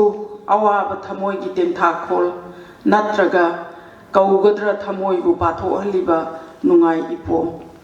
ꯈꯪꯖꯗꯦ ꯈꯪꯗꯦ ꯀꯔꯝꯕ ꯔꯥꯒꯒꯤ ꯁꯨꯔꯅꯣ ꯇꯅꯤꯛꯍꯜꯂꯤ ꯊꯃꯣꯏ ꯏꯁꯩꯁꯤꯅ ꯌꯦꯡꯖꯔꯨꯔꯦ ꯂꯨꯄꯥꯅ ꯏꯊꯛ ꯍꯧꯔꯕ ꯊꯥꯕꯜ ꯏꯄꯣꯝ ꯇꯥꯔꯛꯏ ꯍꯦꯛꯇꯃꯛ ꯏꯁꯩꯁꯦ ꯏꯄꯣꯝꯂꯛꯇ ꯊꯥꯕꯜꯒꯤ ꯇꯞꯊꯍꯟꯗꯦ ꯍꯦꯛꯇꯃꯛ ꯄꯨꯛꯅꯤꯡ ꯑꯁꯦ ꯁꯅꯥ ꯃꯆꯨꯒꯤ ꯀꯣꯔꯧ ꯃꯉꯥꯜꯅ ꯍꯨꯟꯗꯣꯔꯛꯄꯗ ꯆꯤꯡꯈꯩ ꯆꯤꯡꯗꯒꯤ ꯀꯔꯝꯕ ꯇꯥꯟꯊꯥꯒꯤ ꯏꯁꯩꯅꯣꯅꯦ ꯊꯃꯣꯏ ꯃꯍꯤ ꯆꯦꯜꯍꯜꯂꯤꯕ ꯈꯪꯗꯦ ꯈꯪꯖꯗꯦꯅꯦ ꯑꯩꯗꯤ ꯑꯃꯠꯇꯁꯨ ꯅꯨꯃꯤꯗꯥꯡ ꯋꯥꯏꯔꯝ ꯅꯨꯃꯤꯠꯅ ꯅꯣꯡꯆꯨꯞ ꯆꯤꯡꯒꯤ ꯆꯤꯡꯈꯣꯡꯗ ꯀꯥꯞꯊꯣꯔꯛꯄꯗ ꯀꯣꯔꯤ ꯃꯆꯨꯒꯤ ꯃꯉꯥꯜ ꯇꯥꯔꯛꯂꯤ ꯃꯄꯨꯡ ꯐꯥꯔꯕ ꯏꯁꯩꯒꯤ ꯁꯨꯔ ꯀꯌꯥꯗ ꯃꯄꯨꯡ ꯐꯥꯔꯕꯅꯣ ꯏꯁꯩꯁꯤꯅ ꯄꯨꯟꯁꯤꯁꯦ ꯕꯁꯟꯇꯒꯤ ꯌꯦꯅꯤꯡꯂꯛꯇ ꯃꯤꯡꯂꯕ ꯀꯣꯔꯧ ꯃꯉꯥꯜꯂꯛꯇ ꯍꯩꯔꯥꯡ ꯂꯩꯔꯥꯡꯅ ꯃꯊꯣꯏ ꯀꯥꯔꯛꯄꯗ ꯎꯄꯥꯜꯒꯤ ꯐꯩꯔꯥꯊꯛꯇ ꯈꯣꯟꯅꯧꯕ ꯆꯦꯛꯂꯥꯁꯤꯡꯅ ꯈꯣꯡꯂꯛꯄꯗ ꯇꯥꯔꯛꯂꯤꯅꯦ ꯏꯁꯩꯁꯦ ꯊꯃꯣꯏꯕꯨ ꯅꯨꯡꯉꯣꯜꯍꯜꯂꯗꯨꯅ ꯄꯨꯛꯅꯤꯡꯕꯨ ꯃꯔꯥꯡ ꯍꯧꯍꯜꯂꯗꯨꯅ ꯈꯪꯗꯦꯅꯦ ꯑꯩꯗꯤ ꯈꯪꯖꯗꯦꯅꯦ ꯀꯔꯤ ꯁꯩꯍꯦꯛꯅꯣ ꯃꯁꯤꯅ ꯀꯥꯂꯦꯟ ꯅꯨꯡꯁꯥꯒꯤ ꯁꯥꯔꯕ ꯃꯩꯁꯥꯔꯛꯇ ꯂꯩꯀ꯭ꯔꯛ ꯆꯠꯂꯕ ꯂꯧꯕꯨꯛꯀꯤ ꯂꯩꯁꯥꯔꯛꯇ ꯀꯔꯝꯕ ꯈꯣꯟꯊꯥꯡꯒꯤ ꯏꯁꯩꯅꯣ ꯊꯃꯣꯏꯕꯨ ꯇꯞꯊꯍꯟꯗ꯭ꯔꯤꯕ ꯂꯣꯏꯗ꯭ꯔꯤ ꯏꯁꯩꯁꯤꯅꯁꯨ ꯅꯣꯡꯖꯨ ꯊꯥꯒꯤ ꯃꯨꯔꯕ ꯑꯇꯤꯌꯥꯗ ꯃꯕꯨꯛ ꯂꯨꯝꯅ ꯄꯥꯏꯔꯤꯕ ꯂꯩꯆꯤꯜꯅ ꯇꯥꯔꯛꯄꯗ ꯅꯣꯡꯂꯤꯛ ꯑꯣꯏꯅ ꯇꯥꯔꯛꯂꯤꯗꯣ ꯏꯁꯩꯁꯦ ꯃꯥꯂꯦꯝꯕꯨ ꯈꯣꯜꯂꯗꯨꯅ ꯏꯁꯩꯁꯤꯅ ꯀꯔꯤꯒꯤ ꯑꯁꯨꯛ ꯈꯣꯏꯊꯨꯝꯅꯍꯜꯂꯤꯕ ꯊꯃꯣꯏꯁꯦ ꯈꯪꯗꯦꯅꯦ ꯈꯪꯖꯗꯦ ꯑꯩꯗꯤ ꯀꯔꯤꯁꯨ ꯅꯤꯡꯊꯝ ꯆꯩꯅꯥꯗ ꯎꯄꯥꯜ ꯋꯥꯄꯥꯜꯁꯤꯡꯅ ꯃꯔꯨ ꯂꯨꯛꯂꯤꯉꯩ ꯊꯛ ꯊꯛ ꯅꯤꯛꯂꯗꯨꯅ ꯃꯥꯂꯦꯝ ꯂꯩꯃꯅ ꯎꯂꯦꯟ ꯈꯥꯡꯂꯤꯉꯩ ꯇꯥꯔꯛꯂꯤ ꯏꯁꯩꯁꯦ ꯊꯃꯣꯏꯕꯨ ꯊꯦꯝꯂꯗꯨꯅ ꯃꯁꯤꯅꯁꯨ ꯃꯗꯣꯝꯗꯦꯗꯣ ꯆꯤꯛꯂꯕ ꯑꯍꯤꯡꯒꯤ ꯇꯥꯡꯂꯧꯗ ꯃꯥꯂꯦꯝꯕꯨ ꯀꯨꯞꯁꯤꯜꯂꯗꯨꯅ ꯑꯃꯝꯕꯅ ꯃꯊꯥꯅꯨꯡꯗ ꯀꯣꯜꯂꯤꯉꯩ ꯇꯥꯔꯛꯂꯤ ꯏꯁꯩꯁꯦ ꯇꯅꯤꯛ ꯇꯅꯤꯛ ꯍꯜꯂꯗꯨꯅ ꯊꯃꯣꯏꯕꯨ ꯈꯪꯗꯦ ꯈꯪꯖꯗꯦꯅꯦ ꯑꯩꯗꯤ ꯑꯃꯠꯇꯁꯨ ꯇꯥꯔꯤꯕ ꯈꯨꯗꯤꯡ ꯏꯁꯩꯁꯦ ꯇꯣꯉꯥꯟ ꯇꯣꯉꯥꯟꯕ ꯇꯥꯟꯊꯥꯗ ꯃꯈꯜ ꯃꯊꯦꯜꯒꯤ ꯁꯩꯁꯛꯇ ꯆꯤꯡꯁꯤꯜꯂꯤ ꯅꯅꯥꯛꯇ ꯑꯁꯨꯃꯛ ꯍꯦ ꯁꯩꯁꯛꯄ ꯊꯃꯣꯏꯕꯨ ꯇꯊꯛ ꯇꯊꯛ ꯍꯜꯂꯗꯨꯅ ꯇꯅꯤꯛ ꯇꯅꯤꯛ ꯍꯜꯂꯗꯨꯅ ꯅꯨꯡꯉꯣꯜ ꯍꯜꯂꯗꯨꯅ ꯃꯔꯥꯡ ꯍꯧꯍꯜꯂꯗꯨꯅ ꯄꯤꯔꯣꯏꯅ ꯍꯜꯂꯗꯨꯅ ꯀꯅꯥꯅꯣ ꯀꯅꯥꯅꯣꯅꯦ ꯅꯪꯕꯨ ꯍꯦ ꯁꯩꯁꯛꯄ ꯂꯩꯁꯦꯝ ꯅꯨꯡꯁꯦꯝ ꯇꯨꯅ ꯁꯩꯁꯦꯝꯂꯗꯨꯅ ꯁꯩꯁꯛꯂꯤꯕ ꯀꯔꯤꯒꯤ ꯇꯠꯇꯅ ꯇꯥꯍꯜꯂꯤꯕ ꯏꯁꯩꯁꯦ ꯑꯩꯍꯥꯛꯄꯨ ꯍꯥꯏꯕꯤꯌꯨ ꯑꯩꯁꯤꯕु ꯈꯨꯠꯁꯦꯝ ꯑꯃꯔ ꯂꯩꯁꯦꯝꯕ ꯅꯍꯥꯛꯀꯤ ꯑꯗꯨꯅꯔ ꯇꯠꯇꯅ ꯇꯥꯔꯤꯕ ꯏꯁꯩꯁꯦ ꯅꯠꯇ꯭ꯔꯒ ꯏꯁꯩꯁꯤꯃꯛꯂꯅꯦ ꯑꯩꯍꯥꯛꯁꯤꯕꯨ ꯁꯩꯔꯦꯡ ꯂꯣꯏꯁꯤꯟꯖꯔꯦ ꯑꯩꯅ सैरें फज फजब मयाम पाथोखिबा मखल मथेंगी सैरें मयाम पाबीखिबा कविसिंगी मरक्ता आइगी सैरें सिमतंग हापजनजबनी अदो सैरें सिंगसिगी पांदमदी तोंगान तोंगानबा लबीदा लाबसु अखोई मियोइबना इंगना सिगना लैबा दु पामजबनी वही सिगा लोइनना पुनमकु इकोकनोना खुरुमजरी थागतजरी गायखुमनजरीबी professor Koijam Santula Devi guest of honour की वारोल्ड नटना फजरबा सैरें लेसेमिसे कौबा सैरें अमसु कुदोल तंबिरामी ओजा अमा ओइना ओजाना खुगी लैखिद्रबा सिरिबिरेंगी लाइरिकी मरमदसु कया अमा नैनबसे ऑल इंडिया रेडियो दसु इखोइना खुगी ओजागी प्रोग्राम सी रिकॉर्डिंग तौदुना कया संदोक्सग्रबनी थागतजरी ओजाबु मथंगदा कौशिनजरी मसिगी कोई गेस्ट चीफ गेस्ट होइबिरिबा मनपुर साहित्य परिषद इम्फाल की प्रेसिडेंट इकाई खुंजरीबा श्री लोंगजम जोईचंद्रना मसिगी थौरम असिदा चीफ गेस्ट की वारोल पिबिनाबा हंगचरी लेंसिन बिरक्से इकाई खुंजरीबा श्री लोंगजम जोईचंद्र लेंबिरग्लिबा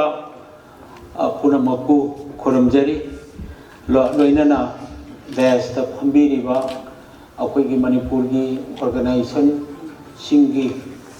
कल्चरल फोरम की नारोल साहित्य प्रेमी समिति की अखोइगी प्रेसिडेंट अनिबुसु अइना इकाई खुमनबौचरी लोइनना यामना नुंगाइरबा मखल मखल की सैरें कया ngasi अखोइगी कवि कीर्तन सिरि बिरेन कच्चबा वाकमा होंबाइना मामसाना थोंजरमबनी मसिदा सैरें थिबिखिबा यामना मणिपुर की सकनाइरबा इबुंगोइबे मसिंग पुनमकु अदुगा नाहावरिबा इबुंगो इबेमा कयासु याउबिरि पुनमसी मणिपुरी लिटरेचर की Manipuri सैरेंगी इहौसिदा अचौबदा थौदांग लौबिरिबा अदुगा लौबिरकदबा ngaktani hana khamjaraga ayakna punamakku congratulate tawjari matamgi खुदों चादबा लेबदगी आई यामना सांगना मयामगी मतम लौजरोय मरमदी अखोइगी पुंग अनीदगी ऑर्गेनाइजेशन न सुकन्ना तक्सिनबिरी पुंग अनीदगी अवार्ड फंगबगी प्रोग्राम अमसु थंबीबनिना आई अखोइ यामना मतम लौबदुसु आई दरकार लेतेन आई खंजे अदुगा मतुंगदा नारोल साहित्य प्रेमी समिति ना मना पीबीदना इकाई खुमनगदोरिबा अखोइगी मरुप मपांगसिंग अदुगा तोंगान तोंगान हिरम सिंगदा मणिपुरी साहित्यदा चौबा थौदांग लौबिरिबा पुनमकपुसु अइना मांगजौनना आई इसामकी माइगिदगी आई कंग्रेचुलेशन तौजरी यामना अखोइगी टेंशनजरबदा सिरि बिरेन की मफमसी अखोइना मयामना खंगबिरिबदुनी अनौबा मणिपुरी साहित्यगी अहुमसुबा मिरोलदा यामना सिंथानिंगाय ओइरबा कैनोनी अहानबा कुनसुबा शताब्दी की अनौबा साहित्य मणिपुरी साहित्य की खोंदारक्पा मतम सैजा अहलमन मयाम अमा थोखरे इराबोट अदगी अंगाहल काचाउबा अदुगा मयाम अमा कोमोल अदुगा दरेंद्र जी साद नवदीप चंद्र मयाम अमा थोखरे मसिगी मतुंगदा लान मतुंगदा हाइबताय 1950 की मतुंगदा अनौबा मिरोल अमा मुक अखोइना ओबिखरे मयामना मधुदा आई लोइन पंजद्रगसु ओजा नीलकांता अदुगा लाइसम सोमेंदो मधुगी कांगलुप अमा लाखरे लान मतुंग से 1950 की मतुंगदा अदुदगी अमुक चथरे हरगा हेन नौबा नहारोल की मतमदुदगी नहारोल नि नहारोल की इहो अमा अमुक लाखरे मधुगी मरक्ता सिरि बिरेन अखोइना सिंथाजबा अदुबा कवि अमनी अखोई सेकेंड वर्ल्ड वार की मतुंगदा थोरखिबा नौबा केनो सेसा मासी हलानबदा मयामना खंबिरिबदुनी असाउबा एंग्री पोइट एन हाइताय असाउबा कवि ओइना मसक खंगनखिबा अदुगी ग्रुप अमा मणिपुरदा सिंगनबा मणिपुर की लैबा सिस्टम मयाम से मसिदा चैलेंजिंग कैनो अमा तौबा अदुगी ग्रुप अमा नहारोल अमा थोरखि मदुगी मरक्तसु याउखिबा अदुगुम्बा सिरि बिरेन ने अदुबु ꯃꯍꯥꯛꯀꯤ ꯄꯨꯟꯁꯤꯒꯤ ꯂꯣꯏꯔꯛꯄ ꯃꯇꯝꯗꯗꯤ ꯉꯁꯥꯏ ꯏꯕꯦꯝꯃ ꯁꯥꯟꯇꯤꯕꯂꯥꯅꯁꯨ ꯍꯥꯏꯕꯤꯈꯤꯕꯗꯨꯅꯤ ꯄꯨꯝꯅꯃꯛ ꯁꯥꯎꯔꯝꯕ ꯑꯗꯨꯒ ꯌꯥꯝꯅ ꯆꯦꯂꯦꯟꯖꯤꯡ ꯑꯣꯏꯔꯝꯕ ꯐꯥꯊꯕ ꯌꯥꯔꯝꯗꯕ ꯅꯍꯥꯒꯤ ꯃꯌꯥꯝ ꯑꯁꯤ ꯂꯣꯏꯅ ꯂꯩꯇꯥꯔꯦ ꯍꯥꯏꯔꯒ ꯌꯥꯝꯅ ꯏꯪꯕ ꯃꯔꯥ ꯇꯞꯄ ꯑꯗꯨꯒꯨꯝꯕ ꯁꯤꯔꯤ ꯕꯤꯔꯦꯟ ꯑꯣꯏꯅ ꯑꯗꯨꯝꯍꯥꯏꯅ ꯃꯍꯥꯛꯀꯤ ꯄꯣꯠꯂꯣꯏꯁꯤ ꯑꯩꯈꯣꯏꯅ ꯁꯩꯔꯦꯡꯗ ꯑꯗꯨꯒ ꯃꯁꯥꯃꯛꯇ ꯑꯗꯨꯃꯥꯏꯅ ꯎꯕ ꯐꯪꯖꯈꯤ ꯃꯥꯒꯤ ꯁꯤꯔꯤ ꯕꯤꯔꯦꯟꯒꯤ ꯃꯥꯒꯤ ꯄꯣꯏꯇꯤꯛ ꯀꯦꯔꯤꯌꯔ ꯑꯗꯨꯒ ꯃꯥꯒꯤ ꯃꯦꯇꯥꯃꯣꯔꯐꯣꯁꯤꯁ ꯍꯣꯡꯂꯛꯏꯕ ꯃꯁꯛꯁꯦ ꯑꯗꯨꯃꯥꯏꯅ ꯎꯖꯈꯤ ꯑꯩꯅ ꯇꯦꯟꯁꯤꯟꯖꯔꯛꯄ ꯑꯣꯏꯅ ꯑꯃꯇꯪ ꯃꯥꯒꯤ ꯃꯌꯥꯝꯒ ꯃꯥꯟꯅꯗꯕ ꯁꯛꯇꯝ ꯑꯃꯈꯛꯇꯪ ꯑꯩꯅ ꯎꯖꯈꯤꯕ ꯑꯃꯅ ꯃꯥꯒꯤ ꯄꯣꯏꯇꯤꯛ ꯊꯤꯑꯣꯔꯤꯁꯦ ꯃꯥ ꯃꯁꯥꯃꯛꯅ ꯃꯁꯤ ꯃꯥ ꯃꯁꯥꯒꯤ ꯑꯣꯏꯕ ꯄꯣꯏꯇꯤꯛ ꯊꯤꯑꯣꯔꯤ ꯑꯃ ꯀꯟꯅ ꯄꯤꯅꯅꯕ ꯍꯣꯠꯅꯈꯤꯕ ꯑꯗꯨꯒꯨꯝꯕ ꯅꯨꯄꯥꯅꯤ ꯃꯅꯤꯄꯨꯔꯤ ꯁꯥꯍꯤꯇ꯭ꯌꯗ ꯃꯁꯤ ꯄꯤꯕ ꯃꯅꯤꯄꯨꯔꯤ ꯀꯕꯤꯁꯤꯡꯒꯤ ꯃꯔꯛꯇ ꯃꯁꯤ ꯄꯤꯕꯁꯤ ꯑꯩꯈꯣꯏ ꯌꯥꯝ ꯇꯣꯏꯅ ꯊꯦꯡꯅꯗꯦ ꯑꯗꯨ ꯁꯤꯔꯤ ꯕꯤꯔꯦꯟꯗꯤ ꯌꯥꯝ ꯁꯦꯡꯅ ꯃꯥꯒꯤ ꯁꯩꯔꯦꯡꯒꯤ ꯋꯥꯍꯧꯗꯣꯛꯇ ꯇꯣꯜꯂꯕ ꯁꯥꯗꯨꯒꯤ ꯋꯥꯈꯜ ꯂꯩꯅ ꯃꯥꯒꯤ ꯏꯕ ꯁꯤꯒꯤ ꯋꯥꯍꯧꯗꯣꯛꯇ ꯃꯁꯤꯒꯤ ꯃꯁꯛꯁꯤ ꯃꯥ ꯄꯤꯅꯅꯕ ꯍꯣꯠꯅꯈꯤꯕ ꯑꯗꯨꯒꯨꯝꯕ ꯀꯕꯤ ꯑꯃꯅꯤ ꯃꯁꯤ ꯅꯣꯡꯆꯨꯞꯀꯤ ꯀꯕꯤꯁꯤꯡꯗꯗꯤ ꯑꯩꯈꯣꯏꯅ ꯃꯁꯤꯒꯤ ꯃꯁꯛꯁꯦ ꯑꯩꯈꯣꯏ ꯎꯕ ꯐꯪꯏ ꯏꯂꯦꯠ ꯑꯩꯈꯣꯏꯅ ꯈꯪꯅꯔꯤꯕ ꯏꯂꯦꯠ ꯇꯦꯁ ꯏꯂꯦꯠ ꯅꯣꯕꯦꯜ ꯂꯣꯔꯦꯠ ꯑꯣꯏꯈꯤꯕ ꯑꯗꯨꯁꯨ ꯃꯥꯒꯤ ꯄꯣꯏꯇꯤꯛ ꯊꯤꯑꯣꯔꯤ ꯑꯗꯨꯝ ꯂꯩꯔꯝꯃꯤ ꯀꯤꯠꯁ ꯔꯣꯃꯥꯟꯇꯤꯛ ꯄꯣꯏꯠꯁꯤꯡ 18ꯁꯨꯕ ꯁꯇꯥब्ꯗꯤꯒꯤ ꯏꯪꯔꯥꯖꯤꯒꯤ ꯋꯥꯔꯁꯋꯣꯔꯁ ꯈꯪꯗꯦ ꯀꯤꯠꯁ ꯈꯪꯗꯦ ꯁꯦꯂꯤ ꯈꯪꯗꯦ ꯀꯣꯂꯔꯤꯁ ꯈꯪꯗꯦ ꯀꯥꯔꯂꯥꯏꯜ ꯈꯪꯗꯦ ꯂꯣꯏꯅꯃꯛ ꯃꯣꯏꯒꯤ ꯄꯣꯏꯇꯤꯛ ꯊꯤꯑꯣꯔꯤꯁꯤ ꯃꯁꯥ ꯃꯁꯥꯒꯤ ꯂꯣꯏꯅ ꯂꯩꯅꯔꯝꯃꯤ ꯑꯗꯨꯃꯥꯏꯅ ꯑꯗꯨꯒꯤ ꯄꯔꯤꯡꯗ ꯁꯤꯔꯤ ꯕꯤꯔꯦꯟꯁꯨ ꯃꯥꯒꯤ ꯄꯣꯏꯇꯤꯛ ꯊꯤꯑꯣꯔꯤ ꯑꯃ ꯃꯥꯒꯤ ꯁꯥꯒꯠꯅꯕ ꯍꯣꯠꯅꯔꯝꯃꯤ ꯃꯁꯤꯁꯨ ꯑꯩꯈꯣꯏ ꯃꯍꯥꯛꯄꯨ ꯅꯩꯅꯔꯛꯄ ꯃꯇꯝꯗ ꯃꯁꯤ ꯑꯩꯈꯣꯏ ꯃꯁꯛ ꯈꯪꯕꯤꯕ ꯑꯃ ꯆꯪꯉꯦ ꯍꯥꯏꯅ ꯑꯩ ꯊꯝꯖꯒꯦ ꯃꯍꯥꯛꯀꯤ ꯄꯣꯏꯇꯤꯛ ꯊꯤꯑꯣꯔꯤꯁꯤ ꯑꯩ ꯂꯥꯏꯟ ꯑꯃꯅꯤꯗ ꯍꯥꯏꯖꯔꯕꯗ ꯑꯇꯩ ꯀꯔꯤꯁꯨ ꯅꯠꯇꯦ ꯍꯥꯟꯅꯒꯤ ꯂꯩꯔꯤꯕ ꯁꯤꯁꯇꯦꯝ ꯍꯥꯟꯅꯒꯤ ꯂꯩꯔꯤꯕ ꯑꯩꯈꯣꯏꯒꯤ ꯏꯖꯝ ꯃꯌꯥꯝꯁꯦ ꯃꯁꯤ ꯊꯨꯒꯥꯏꯔꯒ ꯑꯅꯧꯕ ꯑꯃ ꯁꯥꯒꯠꯄꯒꯤ ꯋꯥꯈꯜꯂꯣꯟꯁꯤ ꯃꯍꯥꯛꯀꯤ ꯄꯣꯏꯇꯤꯛ ꯊꯤꯑꯣꯔꯤꯁꯤꯗꯩꯁꯤꯗ ꯃꯥꯅ ꯌꯥꯝ ꯀꯟꯅ ꯄꯔꯁꯨ ꯇꯧꯈꯤꯕ ꯑꯗꯨꯒꯨꯝꯕ ꯀꯩꯅꯣꯅꯤ ꯑꯗ ꯊꯨꯒꯥꯏꯕ ꯑꯗꯨꯒ ꯍꯥꯟꯅꯒꯤ ꯁꯤꯁꯇꯦꯝꯁꯤ ꯑꯩꯈꯣꯏꯅ ꯑꯦꯅꯤꯍꯤꯂꯦꯠ ꯇꯧꯔꯦ ꯍꯥꯏꯔꯒ ꯑꯅꯧꯕ ꯁꯤꯁꯇꯦꯝ ꯑꯃ ꯑꯅꯧꯕ ꯏꯖꯝ ꯑꯃ ꯁꯥꯒꯠꯅꯕ ꯍꯣꯠꯅꯕ ꯃꯗꯨꯗ ꯊꯥꯖꯕ ꯅꯍꯥꯔꯣꯜꯒꯤ ꯀꯕꯤ ꯑꯃꯅꯤ ꯃꯥꯁꯤ ꯑꯗꯨꯕꯨ ꯈ꯭ꯋꯥꯏꯗꯒꯤ ꯅꯨꯡꯉꯥꯏꯔꯤꯕꯗꯤ ꯀꯩꯗꯧꯉꯩꯗꯁꯨ ꯃꯥ ꯃꯅꯤꯄꯨꯔꯒꯤ ꯇ꯭ꯔꯦꯗꯤꯁꯟ ꯑꯗꯨꯒ ꯃꯅꯤꯄꯨꯔꯒꯤ ꯆꯠꯂꯛꯏꯕ ꯄꯔꯝꯄꯔꯥ ꯂꯤꯛꯂꯝ ꯑꯁꯤꯗꯒꯤ ꯃꯥ ꯀꯩꯗꯧꯉꯩꯗꯁꯨ ꯈꯣꯡ ꯊꯥꯡꯗꯣꯛꯅꯕ ꯍꯣꯠꯅꯗꯦ ꯃꯁꯤ ꯏꯂꯦꯠꯁꯨ ꯑꯗꯨꯝ ꯇꯧꯏ ꯏꯂꯦꯠꯅ ꯃꯣꯗꯔꯅꯥꯏꯖꯦꯁꯟ ꯃꯣꯗꯔꯟꯒꯤ ꯄꯣꯏꯇ꯭ꯔꯤꯒꯤ ꯏꯍꯧ ꯏꯖꯝ ꯍꯥꯟꯅꯒꯤ ꯏꯖꯝ ꯃꯌꯥꯝꯁꯤ ꯊꯨꯒꯥꯏꯔꯦ ꯍꯥꯏꯔꯒ ꯑꯅꯧꯕ ꯏꯖꯝ ꯑꯃ ꯌꯨꯔꯣꯞꯇ ꯃꯥꯅ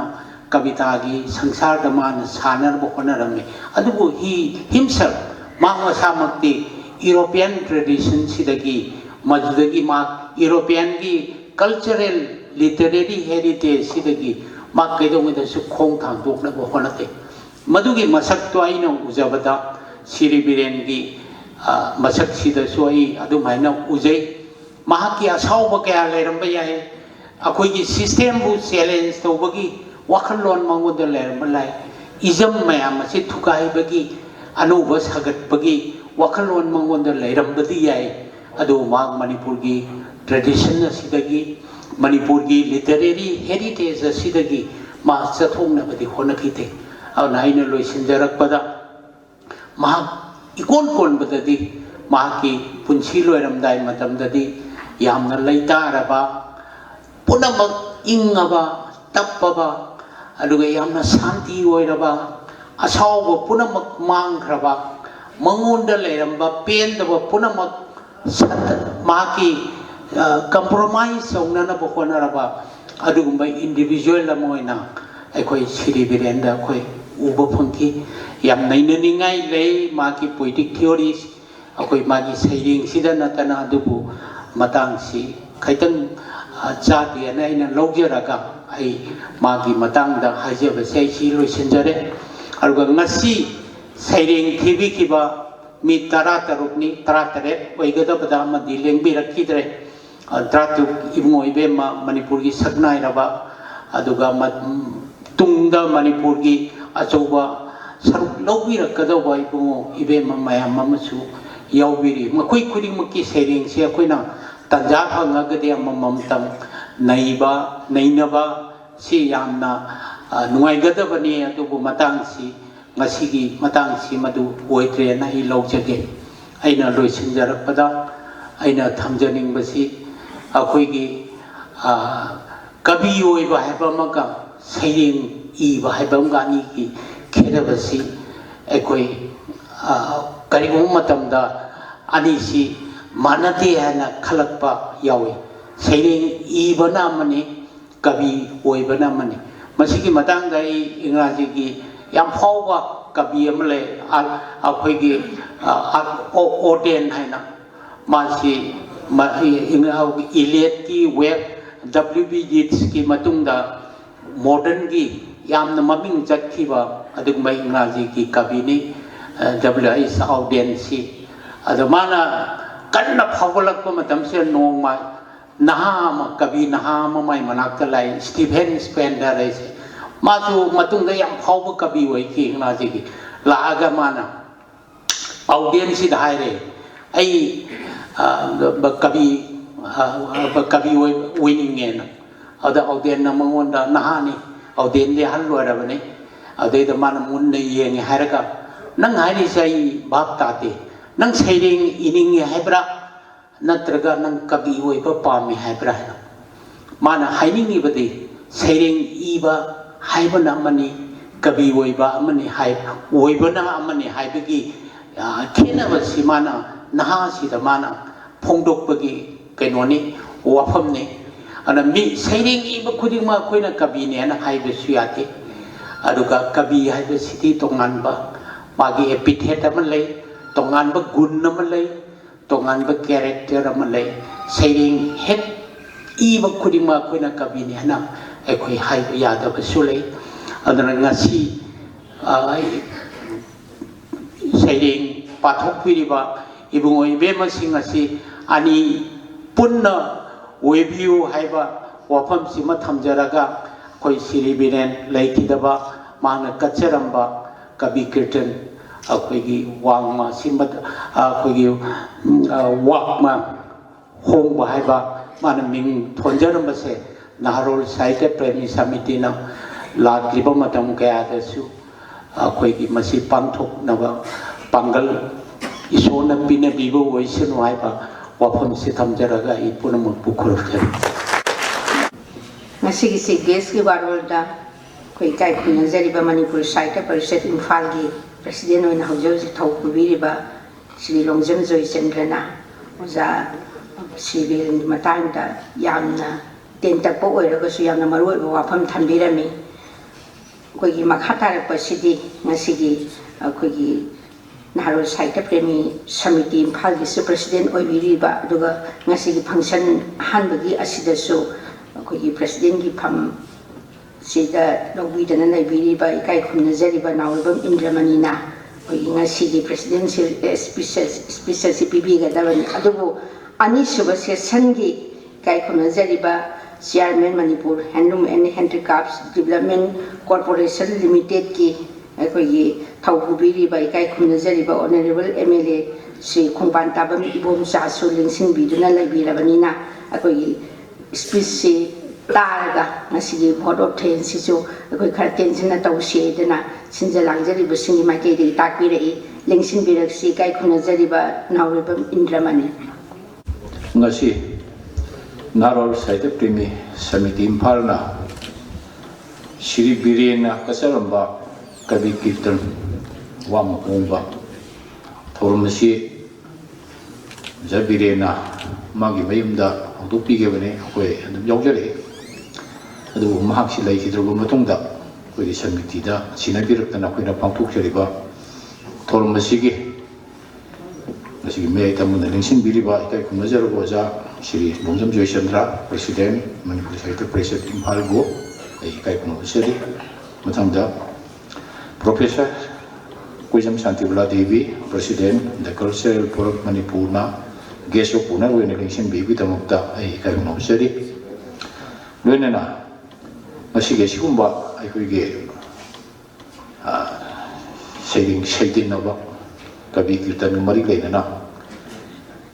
ꯁꯩꯔꯦꯡ ꯁꯩꯗꯤꯟꯅꯕꯁꯤꯗ ꯑꯩꯈꯣꯏꯅ ꯁꯩꯔꯦꯡ ꯑꯃꯃꯝ ꯄꯥꯕꯤꯅꯕ ꯍꯥꯏꯗꯨꯅ ꯍꯥꯏꯖꯔꯨꯕꯗ ꯍꯔꯥꯎ ꯍꯔꯥꯎ ꯌꯥꯕꯤꯔꯛꯇꯨꯅ ꯅꯤꯡꯁꯤꯡꯕꯤꯔꯤꯕ ꯃꯃꯜ ꯌꯥꯝꯂꯕ ꯇꯥꯕꯗ ꯅꯨꯡꯉꯥꯏꯔꯕ ꯁꯩꯔꯦꯡ ꯃꯌꯥꯝ ꯊꯤꯕꯤꯈꯤꯕ ꯂꯝꯗꯝꯁꯤꯒꯤ ꯁꯩꯔꯦꯡ ꯏꯕ ꯏꯕꯨꯡ ꯑꯣꯏꯕꯤꯕ ꯑꯐꯥꯎꯕ ꯑꯐꯥꯎꯕꯤ ꯄꯨꯝꯅꯃꯛꯄꯨꯁꯨ ꯑꯩ ꯏꯀꯥꯏ ꯈꯨꯝꯅꯧꯖꯔꯤ